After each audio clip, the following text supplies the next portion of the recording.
विश्वं दर्पं दृश्यमाननगरी तुल्यं निजान्तर्गतं पश्यन्नात्मनिमायया बहिर्भूतं यथा निद्रया यः साक्षात् कुरुते प्रबोधसमये स्वात्मानमेवाद्वयम् तस्मै श्रीगुरुमूर्तये नमः इदं श्रीदक्षिणामूर्तये मायाच्छायावराकी कथमिव लभतां मयि अनन्ते प्रतिष्ठाम् आस्थाने चेश्वरत्वं दृढहरिहरा हन्तवन्ये स्फुलिङ्गाः अद्वैते द्वैतखेला गगननलिनवत् स्वप्नवत् जीवमेला श्रीपूर्णानन्दवाणी स्तुतिशिखरसुधा स्वमदीनः पुनातु अखण्डानन्दसम्बोधः पूर्तये ब्रह्ममूर्तये सुधास्मृतसमाश्लिष्ट नेत्रान्तरस्फूर्तये नमः। शङ्करं शङ्कराचार्यं केशवं बादरायणं सूत्रभाष्यकृतौ वन्दे भगवन्तौ पुनः पुनः। ईश्वरो गुरुरात्मेति मूर्तिभेदविभागिने व्योमवद्व्याप्तदेहाय दक्षिणामूर्तये नमः। सदाशिवसमारम्भाः शङ्कराचार्यमध्यमाः अस्मदाचार्यपर्यन्तं वन्दे गुरुपरम्पराम्। प्रथम अध्याय के दूसरे पाद का छठा अधिकरण, उसमें अदृश्यत्वादि अधिकरण। तदव्ययम यद भूतयोनिं परिपश्यन्ति धीराः, इस श्रुति पर विचार हो रहा है। इसमें पूर्व पक्षी कहता है कि जो भूतयोनि है, यही है ना, जो भूतयोनि है वो प्रधान हो सकता है। सांख्यों का जो प्रधान है वो हो सकता है क्योंकि वो उपादान कारण है, अथवा धर्म अधर्म द्वारा जगत का उत्पादक करने वाला ये जीव ही भूतयोनि हो सकता है। परमेश्वर नहीं हो सकता है। सिद्धांति ने कहा कि यह सर्वज्ञ सर्वविद इत्यादि श्रुति में जो सर्वज्ञत्व सर्ववितृत्व आदि जो लिंग बताए गए हैं, ये परमेश्वर में ही संगत हो सकते हैं। प्रधान अथवा जीव में ये संगत नहीं हो सकते हैं। इसलिए परमेश्वर ही भूत योनि है। योनि माने कारण, भूतों की उत्पत्ति का कारण। तो इसमें ये सूत्र चल रहा था, अदृश्यत्वादि गुण को धर्मोक्ते है, इस पर विचार कर रहे थे। तो पूर्व पक्षी ने कहा था कि जड़ से ही सबकी उत्पत्ति होती है। जैसे ऊर्ध्व नाभि जो मकड़ी है उसका शरीर से ही चारा बनता है, और पृथ्वी से औषधियाँ उत्पन्न होती हैं। पुरुष शरीर से ही केश लोम आदि उत्पन्न होते हैं। ऐसे ही अक्षर या प्रधान से ही ये सब कुछ उत्पन्न होता है। ऐसा पूर्व पक्षी ने कहा था। तो उसी में हम लोग चर्चा कर रहे हैं। और भी कहा था उसने कि ये जो चेतन अधिष्ठित, यदि तुम ऐसा कहो कि जड़ से सृष्टि नहीं हो सकती ना चेतन से हो सकती, तो मैं कहता हूँ चेतन अधिष्ठित अचेतन से ही सृष्टि होगी। तो यहाँ आसुरी सांख्य दर्शन का इंगित होता है। और सिद्धांति ने कहा ये सब मत उपस्थित करके सिद्धांत कहते हैं कि एवं प्राप्ते अभिधीयते, इस प्रकार पूर्व पक्ष प्राप्त होने पर कहते हैं यो अयम अदृश्यत्वादि गुणको भूतयोनि स परमेश्वरेव स्यात् न अन्य इति। जो ये अदृश्यत्वादि गुणक योनि है वो भूत योनि ही है, वो परमेश्वर ही होगा, अन्य नहीं हो सकता। कथम एतदवगम्यते, यह कैसा जाना जाता है कि परमेश्वर ही होगा? तो कहते हैं धर्मोक्ते, धर्मों का कथन किए जाने से। तो परमेश्वर से ही धर्म यह उच्यमाना दृश्यते, परमेश्वर में ही ये धर्म संगत हो सकते हैं, प्रधान अथवा जीव में संगत नहीं हो सकते हैं। तो कौन से धर्म है? यह सर्वज्ञ सर्वविद, सर्वज्ञ परमात्मा ही हो सकता है, सर्वविद परमात्मा ही हो सकता है, प्रधान नहीं हो सकता। नहीं प्रधानस्य चेतनस्य शारीरस्य वा उपाधि परिच्छिन्न दृष्टि सर्वज्ञत्वं सर्ववित्वं वा संभवति।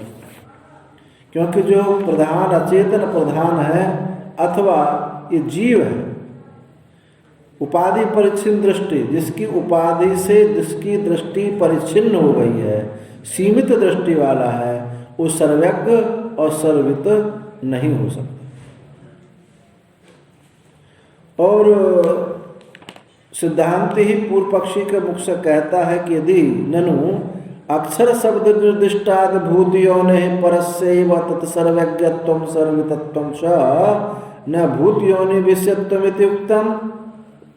जो ये तुमने कहा कि अक्षर रूप से जो पर है, अब उसने कैसा अर्थ लगाया था पूर्व पक्षी ने? ऐसे अर्थ नहीं लगाया कि जो अक्षर से पर है, उसने कहा अक्षर रूपेण पर, जो अक्षर रूप से ही पर है। अक्षर रूप से नाम है, वो उसको अक्षर कहते हैं, और वो पर है, वही भूत योनि, भूतों की उत्पत्ति का कारण है।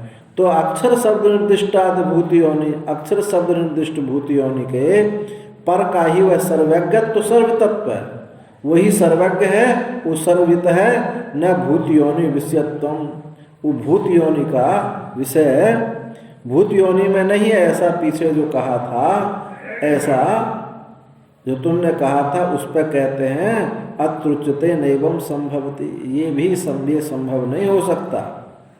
यत् कारणम अक्षरात् संभवति है विश्व, अक्षर से ही ये विश्व उत्पन्न होता है। ऐसी और एक श्रुति है जिसमें कहा है कि अक्षर से ही ये विश्व उत्पन्न होता है, वो श्रुति बाधित होंगी। इति प्रकृत भूत योनि यह जायमान प्रकृतित्वेन दृश्य अंतरमपि जायमान प्रकृतित्वेनैव सर्वज्ञं निर्दिशति। यह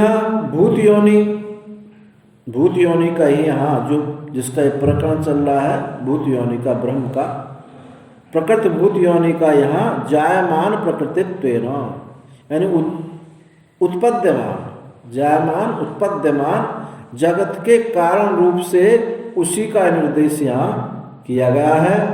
ऐसा निर्देश करके अनंतरमपि, और बाद में भी जायमान प्रकृतित्वेन, उत्पद्यमान जगत के कारण रूप से ही सर्वज्ञता, उसका सर्वज्ञता रूप से निर्देश श्रुति ने किया। तो उपक्रम रूप से भी और उपसंहार रूप से भी, यहाँ दोनों प्रकार से उत्पद्यमान जगत के कारण जो है वो परमात्मा ही बताया है। कैसे? यह सर्वज्ञ सर्वविद यस्य ज्ञानमयं तपः तस्माद् एतद् ब्रह्म नाम रूपम अन्नम च जायते।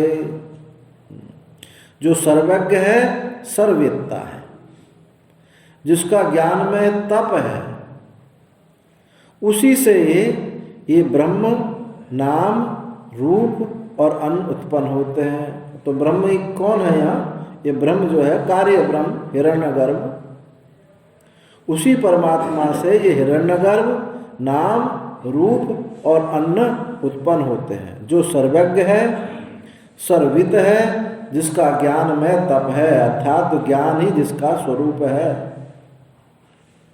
उस ब्रह्म से ये हिरण्यगर्भ नाम रूप अन्न उत्पन्न होता है। तो तस्मात् निर्देश साम्येन पृथिविज्ञायमानत्वात् प्रकृतस्यैव अक्षरस्य भूतयोनि सर्वज्ञत्वं सर्वतत्त्वं च धर्म उच्यते इति गम्यते। इसलिए इस निर्देश की साम्यता से, ये जो श्रुति ने कहा है, इस निर्देश की साम्यता से पृथिविज्ञायमानत्वात्, यही प्रतिविज्ञा इसी की प्रतिविज्ञा होती है, इस परमात्मा की ही प्रतिविज्ञा होती है भूत योनि के रूप में। जिसका ये प्रकरण चल रहा है भूत योनि का, परमात्मा का, उस अक्षर का ही भूत योनि सर्वज्ञत्व सर्वतत्व धर्म उसी के कहे जाते हैं, ऐसा जाना जाता है इस श्रुति के निर्देश सामान्य रूप, निर्देश की समानता से। भूत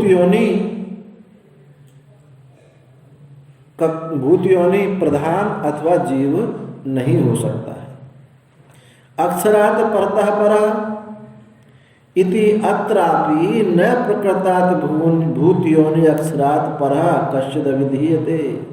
और इस श्रुति से भी अक्षरात् परतः परः, वो अक्षर से पर है, अक्षर से पर है, ऐसा यहाँ जो प्रकृत भूत योनि ईश्वर से पर कुछ भी यहाँ नहीं देखा जाता।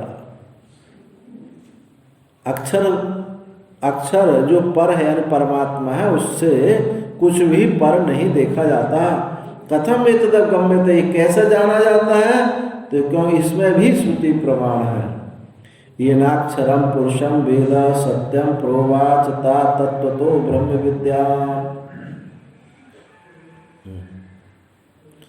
जिस सत्य अक्षर पुरुष को जो जानता है, ये इस अक्षरात् परतः परः इसको प्रस्तुत करके कहा कि जिस विद्या से शिष्य अक्षर पुरुष को जानता है, वो कैसा अक्षर पुरुष सत्य है, उसको जो जाने, उस ब्रह्म विद्या को आचार्य शिष्य के लिए उपदेश करे, यथार्थ रूप से कहे। तो यहाँ अक्षर शब्द निर्दिष्ट हुआ और अक्षर शब्द परमात्मा का यहाँ वाचक हुआ, वही भूत योनि हुआ।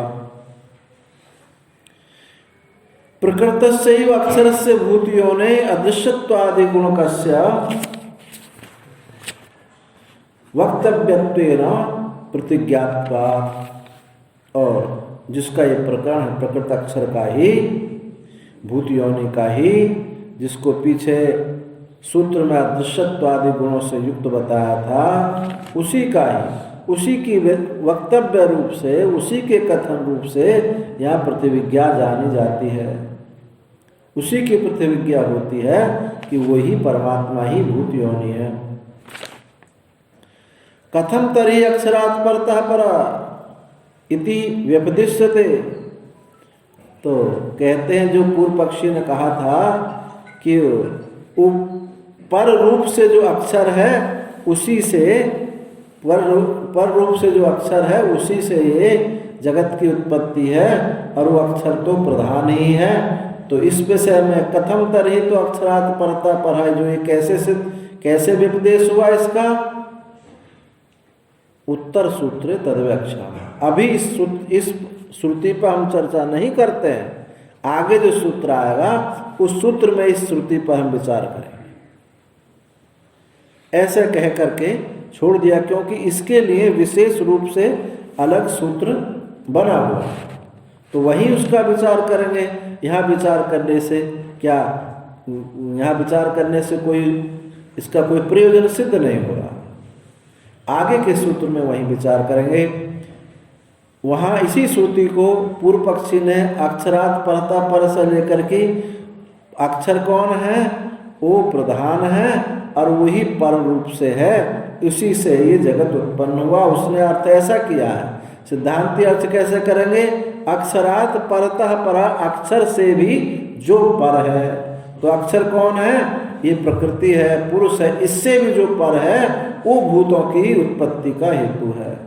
वो ऐसी व्याख्या करते हैं। इन्होंने अक्षर को ही पर मान लिया कि ये भूतों की उत्पत्ति में यही पर है। ऐसा इन्होंने पदच्छेद करके ऐसा इस अक्षर रूप में प्रधान में ही उसको घटाया। तो इस सूत्र पर आगे व्याख्या करेंगे। अपि च अत्र द्वे विद्ये वेदितव्ये उक्ते, और भी यहाँ दो विद्या कहीं उस मुंडक श्रुति में जो विचार का, दो विद्ये वेदितव्ये, दो ही विद्या जानने योग्य है, एक परा और एक अपरा। पराचय पराचयति तत्र अपरा ऋग्वेदादि लक्षणा विद्या मुक्त्वा ब्रुवीति। वहाँ ऋग्वेदादि लक्षण जो कौन है? अपरा। तो अपरा को कह करके फिर कहा अथ परायया तदक्षरम अधिगम्यते। पहले इस श्रुति के पहले अपरा विद्या का निरूपण किया है। ऋग्वेद, यजुर्वेद, सामवेद, अथर्ववेद सारे वर्णन किया, इतिहास पुराण इत्यादि, और फिर कहा अथ, इसके बाद अब परा को कहते हैं जिससे अक्षर को जाना जाता है। तो अक्षर कौन हुआ यहाँ? परमात्मा। क्योंकि ब्रह्म विद्या से, परा विद्या से परमात्मा ही जानना चाहिए और कुछ जानने के योग्य भी नहीं। तत्र परस्य विद्या विषयत्वेन अक्षरम सुतम। क्योंकि परा विद्या से ही का ही विषय है ये अक्षर, परमात्मा, उसी परा विद्या से अक्षर जाना जाता है, ऐसा श्रुति कहती है।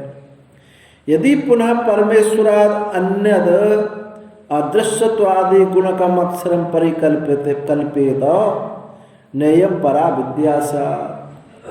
और यदि इस परमेश्वर से अन्य कोई अदृश्यत्वादि गुण वाला कोई अन्य कोई हो, उसकी कल्पना की जाए तो इसको परा विद्या नहीं कहेंगे, ये तो फिर अपरा विद्या ही हो गई। यदि परमात्मा के अलावा यदि और कोई जाना जाता है तो वो परा विद्या, जिस विद्या से जाना जाए उसको परा विद्या नहीं कहा जा सकता। नेयम परा विद्या, तो ये परा विद्या नहीं हो सकती। परापर विभागोयम विद्यायो अभ्युदय निःश्रेष फला परिकल्पते। यहाँ तो परापर का विभाग ही इसलिए किया गया है कि एक मोक्ष फल देने वाला है और एक संसार की लौकिक उन्नति देने वाला है, इसीलिए विभाजन किया। नहीं तो कोई विभाजन करने की आवश्यकता नहीं कि परा विद्या से वो मोक्ष ही होगा। परापर विभाग, क्योंकि परापर विभाग यह दोनों विद्याओं का अभ्युदय निःशेष फल रूप से परिकल्पना की गई है। न च प्रधान विद्या निःश्रेयस फला किंचित अभ्युपगम्यते। और सांख्यवादी भी, औरों की तो बात छोड़ो, सांख्यवादी भी वो किसको मानते हैं? पुरुष ख्याति को ही मुख्य मानते हैं, प्रधान के ज्ञान को मुख्य नहीं मानते हैं। तो न च प्रधान विद्या यानी सांख्यों की जो विद्या है प्रधान विद्या निःश्रेयस फल वाली किसी के द्वारा ये स्वीकार नहीं की जा सकती कि प्रधान की को जानने से उसको मोक्ष हो जाता हो, ऐसा कोई भी नहीं कह सकता। तिस्र च विद्या प्रतिज्ञायेरन तत्पक्षे अक्षरात् भूत योने परस्य परमात्मना प्रतिपाद्यमानत्वात्। आपके पक्ष में यानी सांख्य पक्ष में अक्षर भूत योनि होने से, परस्य परमात्मा का प्रतिपाद्यमान होने से तो क्या होगा? 3 विद्या हो जाएंगी। शास्त्र ने कहा 2 विद्या वेदितव्य, और आपने एक विद्या प्रधान विद्या और जोड़ दी, तो 3 विद्या की प्रतिज्ञा करनी पड़ेगी। 2 विद्या तो शास्त्र कहते हैं परा अपरा, और एक परा अपरा, एक आपने प्रधान विद्या और जोड़ने से 3 विद्या की प्रतिज्ञा होगी। आपके पक्ष में इस प्रकार यदि आप मानेंगे तो 3 विद्या माननी पड़ेगी। द्वेव तु विद्ये वेदितव्य, यह निर्दिष्ट है। यहाँ तो श्रुति दो विद्याओं का ही निर्देश करती है, तीनों का तो करती नहीं है। कस्मिन्नु भगवो विज्ञाते सर्वविदं विज्ञातं भवति इति च एक विज्ञानेन सर्वविज्ञानापेक्षणं सर्वात्मके ब्रह्मणि विवक्ष्यमाणे अवकल्प्यते न अचेतन मात्र एकायतने प्रधाने भोग्य व्यतिरिक्ते वा भोक्तरि। ये श्रुति है, प्रतिज्ञा है। कस्मिन्नु भगवो, हे भगवान, किस एक के जानने पर सभी कुछ जान लिया जाता है। एक के विज्ञान से सर्व विज्ञान की अपेक्षा वाला उस सर्वात्मक ब्रह्म ही विवक्षमान जिसकी विवक्षा की जानी है, वो सर्वात्मक ब्रह्म ही अवकल्पित जाना जाता है। एक कहेंगे एक के ज्ञान से सबका ज्ञान, माने एक परमात्मा के ज्ञान से सब कुछ जाना हुआ जाता है। तो ये वो परमात्मा ही इसमें अवकल्पित होता है, परमात्मा ही जाना जाता है। न अचेतन मात्र, एक आयतन प्रधान में ये जो अचेतन है प्रधान, उसके एक चीज अचेतन मात्र प्रधान में ये बात लागू नहीं हो सकती है। और ना ही भोग्य व्यतिरिक्ते वा भोक्तरि, और भोग्य से व्यतिरिक्त ना ही इस भोक्ता जीव में भी ये बात लागू हो सकती है कि एक के विज्ञान से सबका विज्ञान। और अपिच, और यहाँ इसी प्रसंग में कहा ब्रह्म विद्याम सर्वविद्या प्रतिष्ठान अथर्वाय ज्येष्ठ पुत्राय प्राह इति ब्रह्म विद्याम प्राधान्येन उपक्रम्य परापर विभागेन परा विद्याम अक्षराधिगमनी दर्शन तस्या ब्रह्म विद्याम दर्शनम विद्यात्वम दर्शते। अपिच, और भी कहा कि उस ब्रह्म विद्या जो सर्व विद्याओं की प्रतिष्ठा है, सब विद्याओं की प्रतिष्ठा इस ब्रह्म विद्या को अथर्वाय, अथर्वा के लिए जो ज्येष्ठ पुत्र थे, वो ज्येष्ठ पुत्र थे, उन्हीं के लिए इस विद्या को कही। ऐसा ब्रह्म विद्या प्रधान रूप से, ब्रह्म विद्या को प्रधान रूप से उपक्रम करके परापर के विभाग के द्वारा दो विभाग किए। ब्रह्म विद्या को प्रधान रूप से ही हमको निरूपण करना है। उसको ब्रह्म विद्या को समझने के लिए हमको अपर विद्या, अपरा विद्या को समझाना पड़ेगा कि क्या अपर है क्या पर है। दोनों का विभाजन किया परापर विभाग रूप से। पराम विद्या, परा विद्या जो है अक्षर अधिगमनी, ये अक्षर अधिगमनी, अक्षर का बोध कराने वाले, उसको बताते हुए दिखाते हुए तस्सा ब्रह्म विद्यात्वम दर्शति, उसी का ब्रह्म विद्यात्व दिखाया है जिसने इस अक्षर तत्व को बताया है। साचा ब्रह्म विद्या समाख्या तदधिगम्यस्य अक्षरस्य अब्रह्मत्वे बाधितास्य, और वह ब्रह्म विद्या नाम, वह ब्रह्म विद्या नाम वाला तदधिगम्य, उसको जान करके अक्षर का ही बोध होता है। अब्रह्मत्वे बाधितास्य, और जो अक्षर नहीं है, परमात्मा नहीं है, वो सब बाधित हो जाता है, वो सब बाधित हो जाएगा। इसलिए ये परा विद्या अक्षर का ही बोध कराती है। और अपरा विद्या ऋग्वेदादि लक्षणा कर्म विद्या ब्रह्म विद्या उपक्रम उपन्यस्यते ब्रह्म विद्या प्रशंसायै।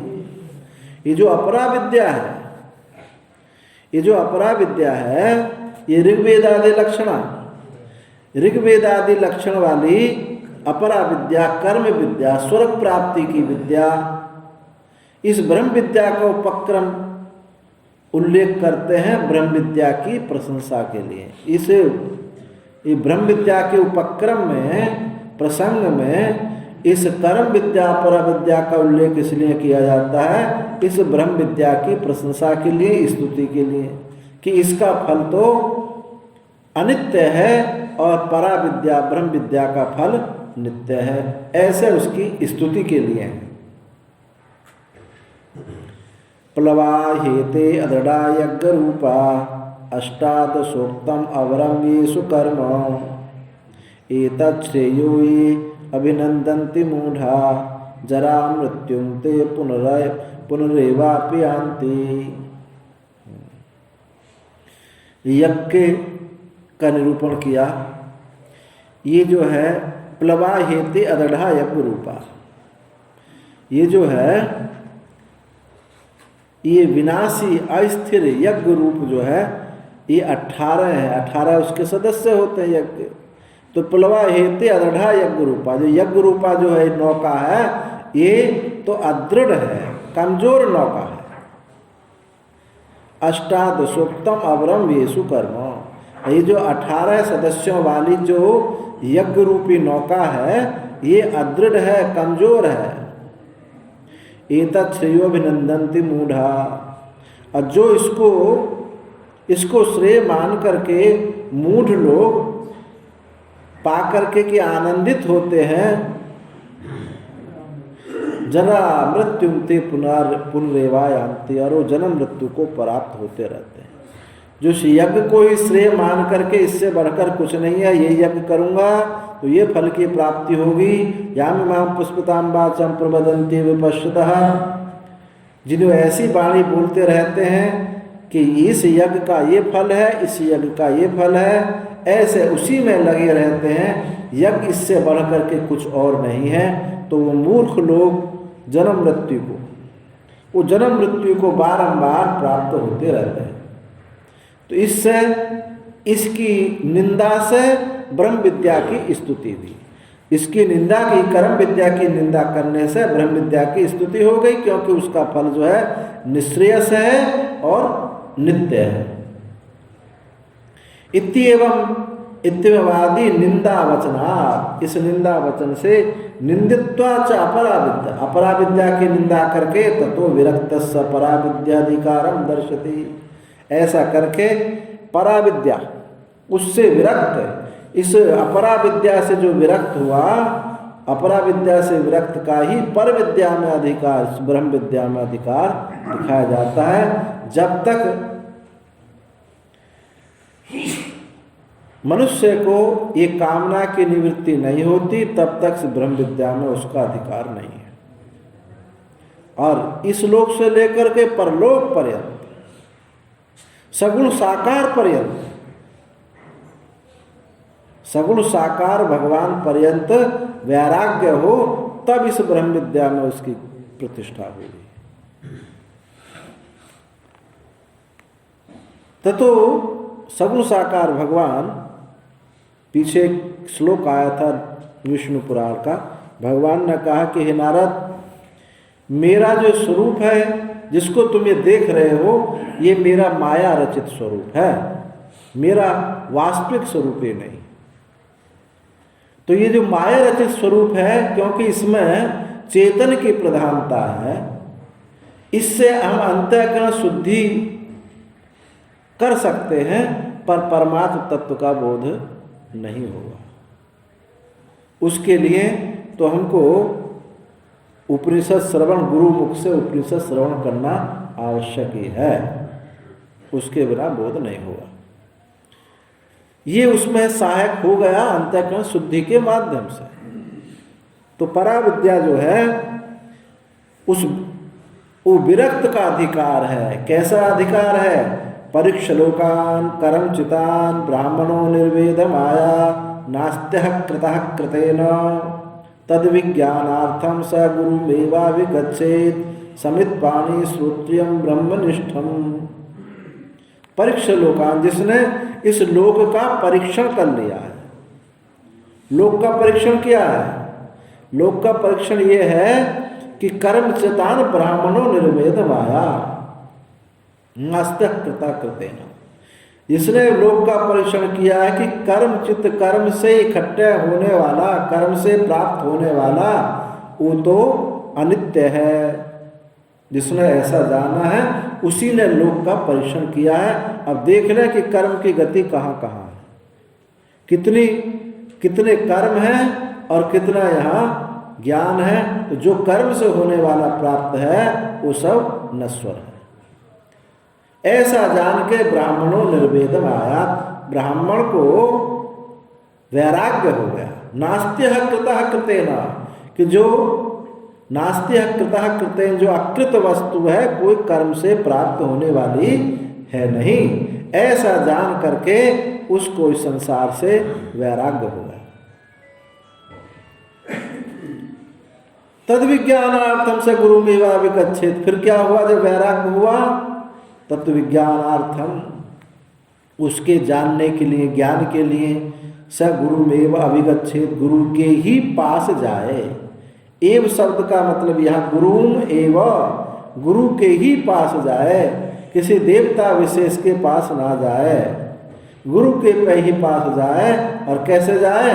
समित प्राण पाणी सूत्रियम ब्रह्मनिष्ठम, सम हाथ में समिधा ले हुए, समिधा का मतलब अपने अभिमान को झुका करके जाए, अभिमान को त्याग करके गुरु के ही समीप जाए। और गुरु कैसे? कहीं अरे गरा कहीं ना चला जाए, श्रोत्रियम ब्रह्मनिष्ठम। और वो गुरु भी कैसा है? श्रोत्रिय ब्रह्मनिष्ठ, जिन्होंने श्रुतियों के शास्त्रीय के पास ना जाए, श्रोत्रिय के पास जाए। शास्त्रीय कौन है? जो मंत्रविद है। नारद जी को पूछा था ना, नारद जी ने कहा था ना सनत कुमार को, हे प्रभु मैं तो मंत्रविद हूं, मैं ब्रह्मविद नहीं हूं। तो शास्त्रीय क्या? केवल शास्त्र से, तो शास्त्रीय लोग तो इस विद्या की रक्षा करते हैं, ब्रह्म बोध कराने में सामर्थ्य नहीं रखते हैं। और जो श्रोत्रिय है, जिसने श्रुतियों के तात्पर्य को जाना है, भले ही वो जरूर नहीं हो कि शास्त्रीय हो गई, लेकिन गुरु मुख से श्रुतियों का श्रवण किया है, गुरु मुख से श्रुतियों का श्रवण किया है और उन श्रुतियों का निश्चय उसके हृदय में बैठा है, वो है श्रोत्रिय। और वैसा ही जैसे सुना है वैसा ही उसके जीवन में उसका आचार है, वैसी निष्ठा है, उसको कहा है श्रोत्रिय ब्रह्मनिष्ठा। अच्छा, ये आत्मा संविदा लेकर, हाँ समिदम, हाथ समिदक, जैसे हम कहीं भरे हुए हाथों को जाएं तो इससे क्या, हम जब गुरु के पास जाते हैं कुछ लेकर जाते हैं, देखते ना, यहीं देखते हैं स्वामी जी के पास आएंगे तो कोई कुछ ना कुछ लेकर के आता है, खाली हाथ ना जाए। तो मतलब यह है समित पानी का मतलब कुछ त्याग करके जाए। और त्याग करना क्या है ब्रह्म विद्या में? ये अहंकार का ही त्याग है। हाँ, तो यदि हमारे गुरु यज्ञ करते हो तो ऐसी चीज लेकर चला जाए, पर सन्यासी तो यज्ञ करता नहीं। हाँ, वहाँ तो वे फल पुष्प ही उचित है, जो उपयोग की चीज है उनके इस इतने से मतलब नहीं है, जो उपयोग की चीज है उसको लेकर जाए, सभी नहीं तो यहाँ अभिमान को झुका के जाए, बिना अभिमान के झुके हुए। और देखो एक बात और भी है, सही बात तो यह है कि वैराग्यवान को ही गुरु की प्राप्ति होती है, नहीं तो कुछ ना कुछ अपनी कामना से वहीं वो चीज ढूंढने लगते हैं, वो गुरु की प्राप्ति नहीं होती है। आप खूब विचार करके देख लो, जिसको वैराग्य है वास्तव में वही गुरु की तलाश करता है, वही अंधकार से दूर होने की कोशिश करता है, यानी बाकी सब कामना की कोशिश करते हैं। उन्होंने गुरु बना लिए तो हम भी बना लें, उनका काम चल गया, हमारा भी चल गया, गुरु से कोई लेना देना नहीं।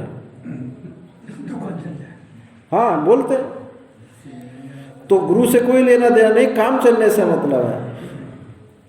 तो समित पाणी, हाँ एक बात और कह रहा था कि कोई गुरु ब्रह्मनिष्ठ हो, शास्त्र में उनकी ऐसी बहुत कुछ गति ना हो, वो श्रेष्ठ होंगे। एक तो कोटि हुई श्रोत्रिय है और ब्रह्मनिष्ठ है, एक है केवल श्रोत्रिय है, एक केवल ब्रह्मनिष्ठ है। तो उत्तम बात तो यह है कि जो श्रोत्रिय ब्रह्मनिष्ठ है वही है,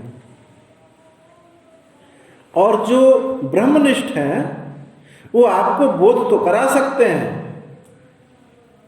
आपको बोध तो करा सकते हैं, परंतु किसी जैसे संत मत है, ऐसे संत मत आदि में आप फंस सकते हैं। मतलब वहीं तक देखेंगे, सर्वांगीण रूप से नहीं देख पाएंगे। और जो श्रोत्रिय है वो आपको शास्त्र की परंपरा तो बता सकता है, पर जरूरी नहीं है कि आपको ब्रह्मनिष्ठ कर सके।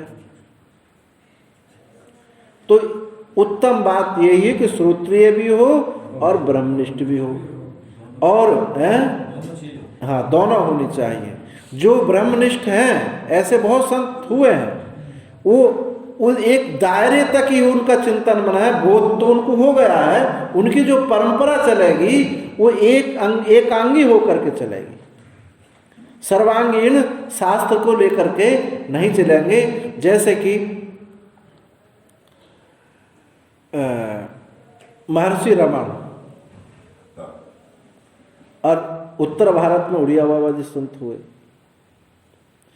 उड़िया बाबा जी के पास जो भी आए, चाहे किसी भी स्तर का आया, उसका कल्याण हुआ। और उनके पास उस सब स्तर के लोग गए, सब उनका कल्याण नहीं हुआ, एक ही स्तर के लोग, उन्हीं का कल्याण हुआ। उन्होंने कहा जो कुछ कहे कि महाराज जी हमारा कल्याण कैसे होगा ये कौन जान रहा है। अच्छा मैं जान रहा, तो मैं को कौन जान रहा है।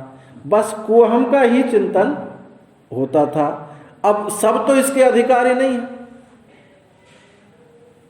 और एक ऐसा भी अधिकार है कि महाराज जी मैं कैसे जप करूं, कैसे ध्यान करूं, मैं क्या करूं, ऐसे लोग ज्यादा हैं। तो उन लोगों का उनसे कल्याण नहीं हो पाता। और जो उसी के स्तर पर जाकर के ऐसा साधन बना करके वहां से ऊपर उठाएंगे, वो उनका कल्याण हो जाएगा। तो इसीलिए श्रोत्रिय ब्रह्मनिष्ठ दोनों चाहिए। जो ब्रह्मनिष्ठ है वो इसी स्तर से बोलेगा और उसी अधिकारित्व की, जो उस प्रकार का अधिकारित्व रखते हैं उनको बोध करा देगा। पर जो ऐसे हल्का स्तर जिनका है उनकी गति नहीं हो पाती है। फिर उन शब्दों को रटते रहते हैं, उन शब्दों को रटते रहेंगे और केवल एक शब्द ज्ञान करके वहीं तक सीमित रह जाते हैं। स्वामी आपने कहा था संत मत, हाँ तो ये चल रहा है जी, कौन से वाक़े हैं जी? पंजाब के आ रहे हैं, पंजाब हरियाणा से कोई मतलब नहीं है।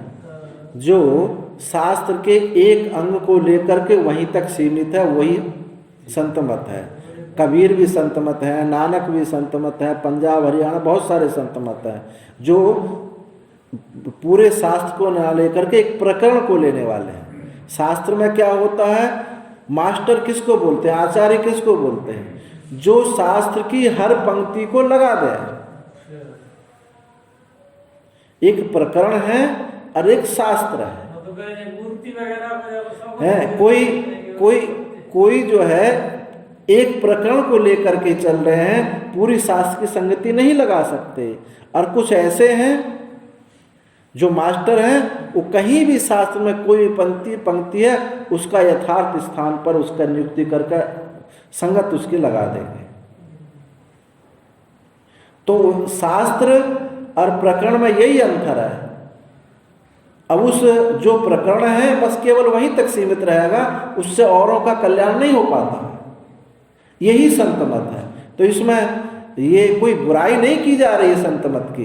एक मूल धारा से हट जाते हैं और वो उनका क्षेत्र सीमित हो जाता है, इतने से तात्पर्य है हमारा। मूर्ति वगैरह निषेध करते हैं, हाँ तो अब कोई मूर्ति का आदि का, इसका सगुण साकार उपासना आदि का निषेध करते हैं, तो कुछ ऐसे हैं कि जो निर्गुण का निषेध करते हैं, ऐसे भी तो हैं। तो दोनों ही संत मत के हैं, एक सगुनिया हो गए, निर्गुनिया हो गए। यदुक्तम जो कहा, अचेतना नाम पृथ्वी आदि नाम दृष्टान्त्वेन उपादनात् दाष्टान्तिकेन अपि अचेतनेन भूतयोनिना भवितव्यम इति तदयुक्तम। ये जो कह रहे हैं कि जो पूर्व पक्ष को जो तुमने ये कहा था कि अचेतन पृथ्वी आदि के दृष्टांत रूप से ही ग्रहण करने से दाष्टान्तिक रूप भी अचेतन होगा, दाष्टान्तिक भी अचेतन होगा, ऐसा होना चाहिए। ये जो तुमने कहा ये भी ठीक नहीं है, जिसमें उसने दृष्टांत दिया था कि ऊर्नाभि मकड़ी का जो शरीर जड़ है तो उससे जाला जड़ उत्पन्न होता है। पुरुष शरीर जो है ये जड़ है तो इससे केश लोग जड़ उत्पन्न होते हैं। ऐसे ही अक्षर से ये सब उत्पन्न है। तो अक्षर क्योंकि जड़ है, उनका जो अक्षर है प्रधान को अक्षर कह रहा है, वो अक्षर जड़ है, इसलिए जड़ से ही जड़ की उत्पत्ति होती है। ऐसा जो कहा था उसके विषय में कह रहे तदपि तद अयुक्तम, वो भी कहना ठीक नहीं। नहीं दृष्टांत दाष्टान्तिकयो अत्यंत साम्य न भवितव्यमिति नियमो अस्ति। अपि च स्थूला पृथ्व्यादयो दृष्टान्तत्वेन उपात्त इति न स्थूला एव दाष्टान्तिको भूतयोनि अभ्युपगम्यते। ये कोई नियम नहीं है कि दृष्टांत और दाष्टान्तिक में पूर्ण रूप से दोनों की समानता हो। यदि दृष्टांत भी और दाष्टान्त दोनों ही समान हो जाएंगे तो किसको दृष्टांत कहें किसको दाष्टान्त कहें, किसको किसके द्वारा किसको समझाना, ये भेद ही सिद्ध नहीं हो सकेगा। तो ये कोई नियम नहीं है कि दृष्टांत और दाष्टान्तिक दोनों का अत्यंत साम्यता हो। एक चेतन का दृष्टांत से जड़ को समझाया जा सकता, जड़ के दृष्टांत से चेतन को समझाया जाता। जरूरी नहीं है कि दृष्टांत भी चेतन हो और दाष्टान्त भी चेतन हो। यहाँ तो बात समझने से मतलब है। अब रस्सी सांप का दृष्टांत देते हैं, दृष्टांत जड़ किस रूप में है लेकिन समझाया जा रहा है चेतन को, तो ये कोई नियम नहीं है। अपिच स्थूला, और पृथ्वी आदि जो स्थूल है इसके दृष्टांत रूप से प्राप्त है न स्थूला दाष्टान्तिक भूतियोनि। पृथ्वी आदि स्थूल दृष्टांत रूप से प्राप्त जो दाष्टान्त भूत योनि है, जरूरी नहीं है कोई स्थूल ही हो, जरूरी नहीं है कि स्थूल हो और जड़ हो। इसलिए तस्मात् अदृश्यत्वादि गुण को भूत योनि परमेश्वर एवं, इसलिए अदृश्यत्वादि गुण जो है वो भूत योनि, इन भूतों की उत्पत्ति का जो हेतु है वो कौन, परमेश्वर ही होगा। आगे सूत्र है विशेषण भेद व्यपदेशाभ्याम च नैतरौ। विशेषण भेद व्यपदेशाभ्याम, विशेषण भेद व्यपदेशाभ्याम च नैतरौ दिव्यौ ह्यमूर्तः पुरुष इत्यादि भूतयोनि दिव्यत्वादि विशेषणात् न जीव भूतयोनि अक्षरात् परतः पर इति अक्षर परमात्मनो भेदोक्ते है न प्रधानम भूत योनि किंतु परमात्मा ही व। जो दिव्य ही मूर्त पुरुष ये श्रुति है, इन श्रुतियों में दिव्यत्व और अमूर्त यानी अपरिच्छिन्नत्व, सर्वव्यापकत्व आदि विशेषण भूत योनि के लिए ही कहे गए हैं। अतः जीव में इन गुणों का होना संभव है नहीं कि जीव तो परिच्छिन्न है, अपरिच्छिन्न गुणता नहीं आ सकती, अमूर्तता भी नहीं आ सकती। जीव भूत योनि नहीं है। और अक्षरात् परता पर जो श्रुति है अक्षर और परमात्मा में भेद को बताती है। पूर्व पक्ष ने क्या किया था कि अक्षर ही पर है, ऐसा भेद, ऐसा उसको सिद्ध कर लिया था। इसलिए उस अक्षर से ही सृष्टि होती है। पर यह श्रुति का सामान्य रूप से बिल्कुल सीधा सीधा अर्थ है अक्षरात् परतः, परक जो अक्षर से पर है, उत्कृष्ट है। तो यहाँ स्पष्ट मालूम पड़ता है कि अक्षर और परमात्मा में भेद कहा गया है। कल कहा था ना, कौन सा गीता का श्लोक हुआ, परस्तस्मात् तु भावोन्यो अव्यक्तो व्यक्तात् सनातनः। अव्यक्त से अव्यक्त पर है। अब एक अव्यक्त कौन है, प्रकृति है, और एक अव्यक्त कौन है, परमात्मा है। एक ही शब्द दो जगह प्रयोग हो रहा है। ऐसे ही अक्षर शब्द भी यहाँ 2 जगह प्रयोग हो रहा है। कौन है? 15वें अध्याय क्या है श्लोको, वहाँ भी अक्षर से पर बताया है। तो दोनों में अंतर है। तो वही बात यहाँ कही कि अक्षर और परमात्मा में भेद व्यपदेशात, विशेषण भेद व्यपदेशानों से न चैतरौ, इसलिए दोनों ये भूत योनि नहीं हो सकते हैं। ना तो जीव हो सकता है और ना ये प्रधान ही भूत योनि हो सकती है। इतश्च परमेश्वरे भूत योनि न इतरौ शरीरा शारीरा प्रधानम वा, इस कारण से परमेश्वरी भूत योनि है, दूसरा भूत योनि नहीं है। शारीर यानी जीव और प्रधान भूत योनि नहीं है। कस्मात कैसे? विशेषण भेद व्यपदेशाभ्याम, विशेषण भेद के कथन करने से, विशेषण भेद के कथन होने से वो भूत योनि नहीं है। विष्णष्टि ही प्राकृतम भूत योनिम शारीरात विलक्षणत्वेन दिव्यो ही मूर्तः पुरुषः स बाह्याभ्यंतर यजः।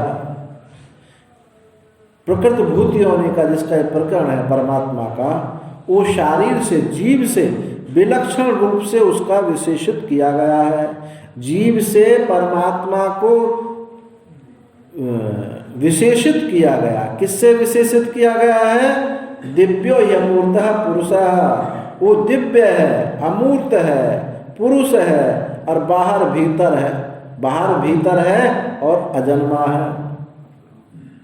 अब ये लक्षण ना तो प्रधान में घटित हो सकते हैं और ना ही ये जीव में घटित हो सकते हैं। वो ज्योति स्वरूप है, स्वयं ज्योति स्वरूप है और प्रत्येक आत्मा है, अर्थात किसी आकृति आदि से रहित है। और पुरुष है, पूर्णात पुरुषः, सबको पूर्ण किए हुए सब उसी से पूर्णता प्राप्त करते हैं। अस बाह्याभ्यंतर, वही इतना वो बाहर भी है और भीतर है और अजन्मा है। अप्राणो हि मनः शुभ्र, और प्राण से केवल प्राण ही नहीं, इंद्रियों को भी ले लिया जाए, प्राण भी इंद्रिय हैं। तो प्राण इंद्रियों से जो रहित है और शुद्ध है, ऐसा विशेषित किया गया है।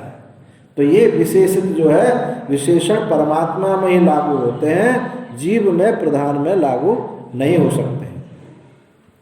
नहीं एतद दिव्यत्वादि विशेषण अविद्या प्रत्युपस्थापित नाम रूप परिच्छेद अभिमानिनः तद्धर्मान स्वात्मनि कल्पयतः शारीरस्य उपपद्यते।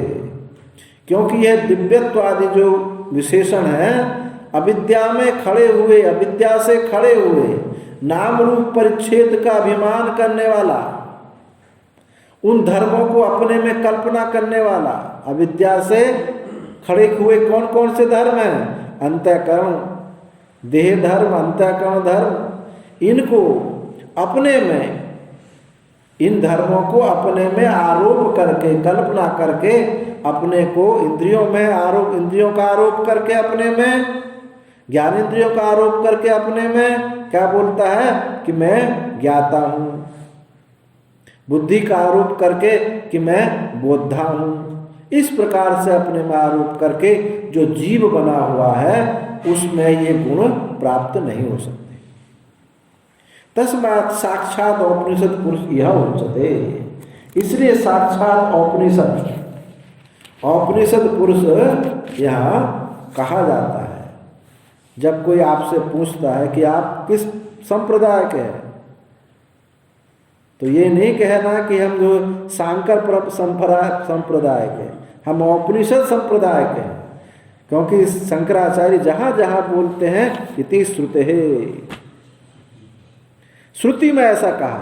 आप औपनिषद परंपरा को मानने वाले हैं, इसलिए औपनिषद पुरुष के तम तो औपनिषद पुरुषम पृच्छामि। आप सब जो बैठे हैं औपनिषद पुरुष को ही जानने के लिए बैठे हैं, इसलिए औपनिषद परंपरा के हैं। तथा प्रधानादपि प्रकृतम भूत योनि भेदेन विपदिश्यते, तथा प्रधान से जो प्रकृत भूत योनि जिसका प्रकरण है उस परमात्मा का, प्रधान से परमात्मा का भेद व्यपदेश होता है, भेद बताया जाता है। कैसे भेद? अक्षरात् परतः परा, जो पीछे के सूत्र में कह के छोड़ दिया था कि इस सूत्र की आगे हम व्याख्या करेंगे इस श्रुति की, अक्षरात् परतः परा वही श्रुति है। तो इस यहाँ क्या व्याख्या की है? अक्षरात् परतः परा, अक्षर से पर जो है कौन है?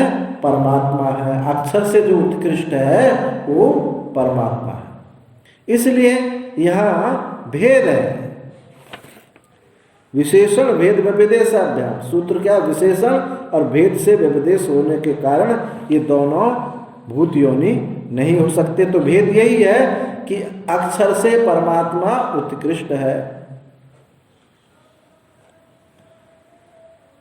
और भी और बहुत सारी श्रुतियाँ, महदा परम अव्यक्तम अव्यक्तात् पुरुषः परा, कठोपनिषद का मंत्र है।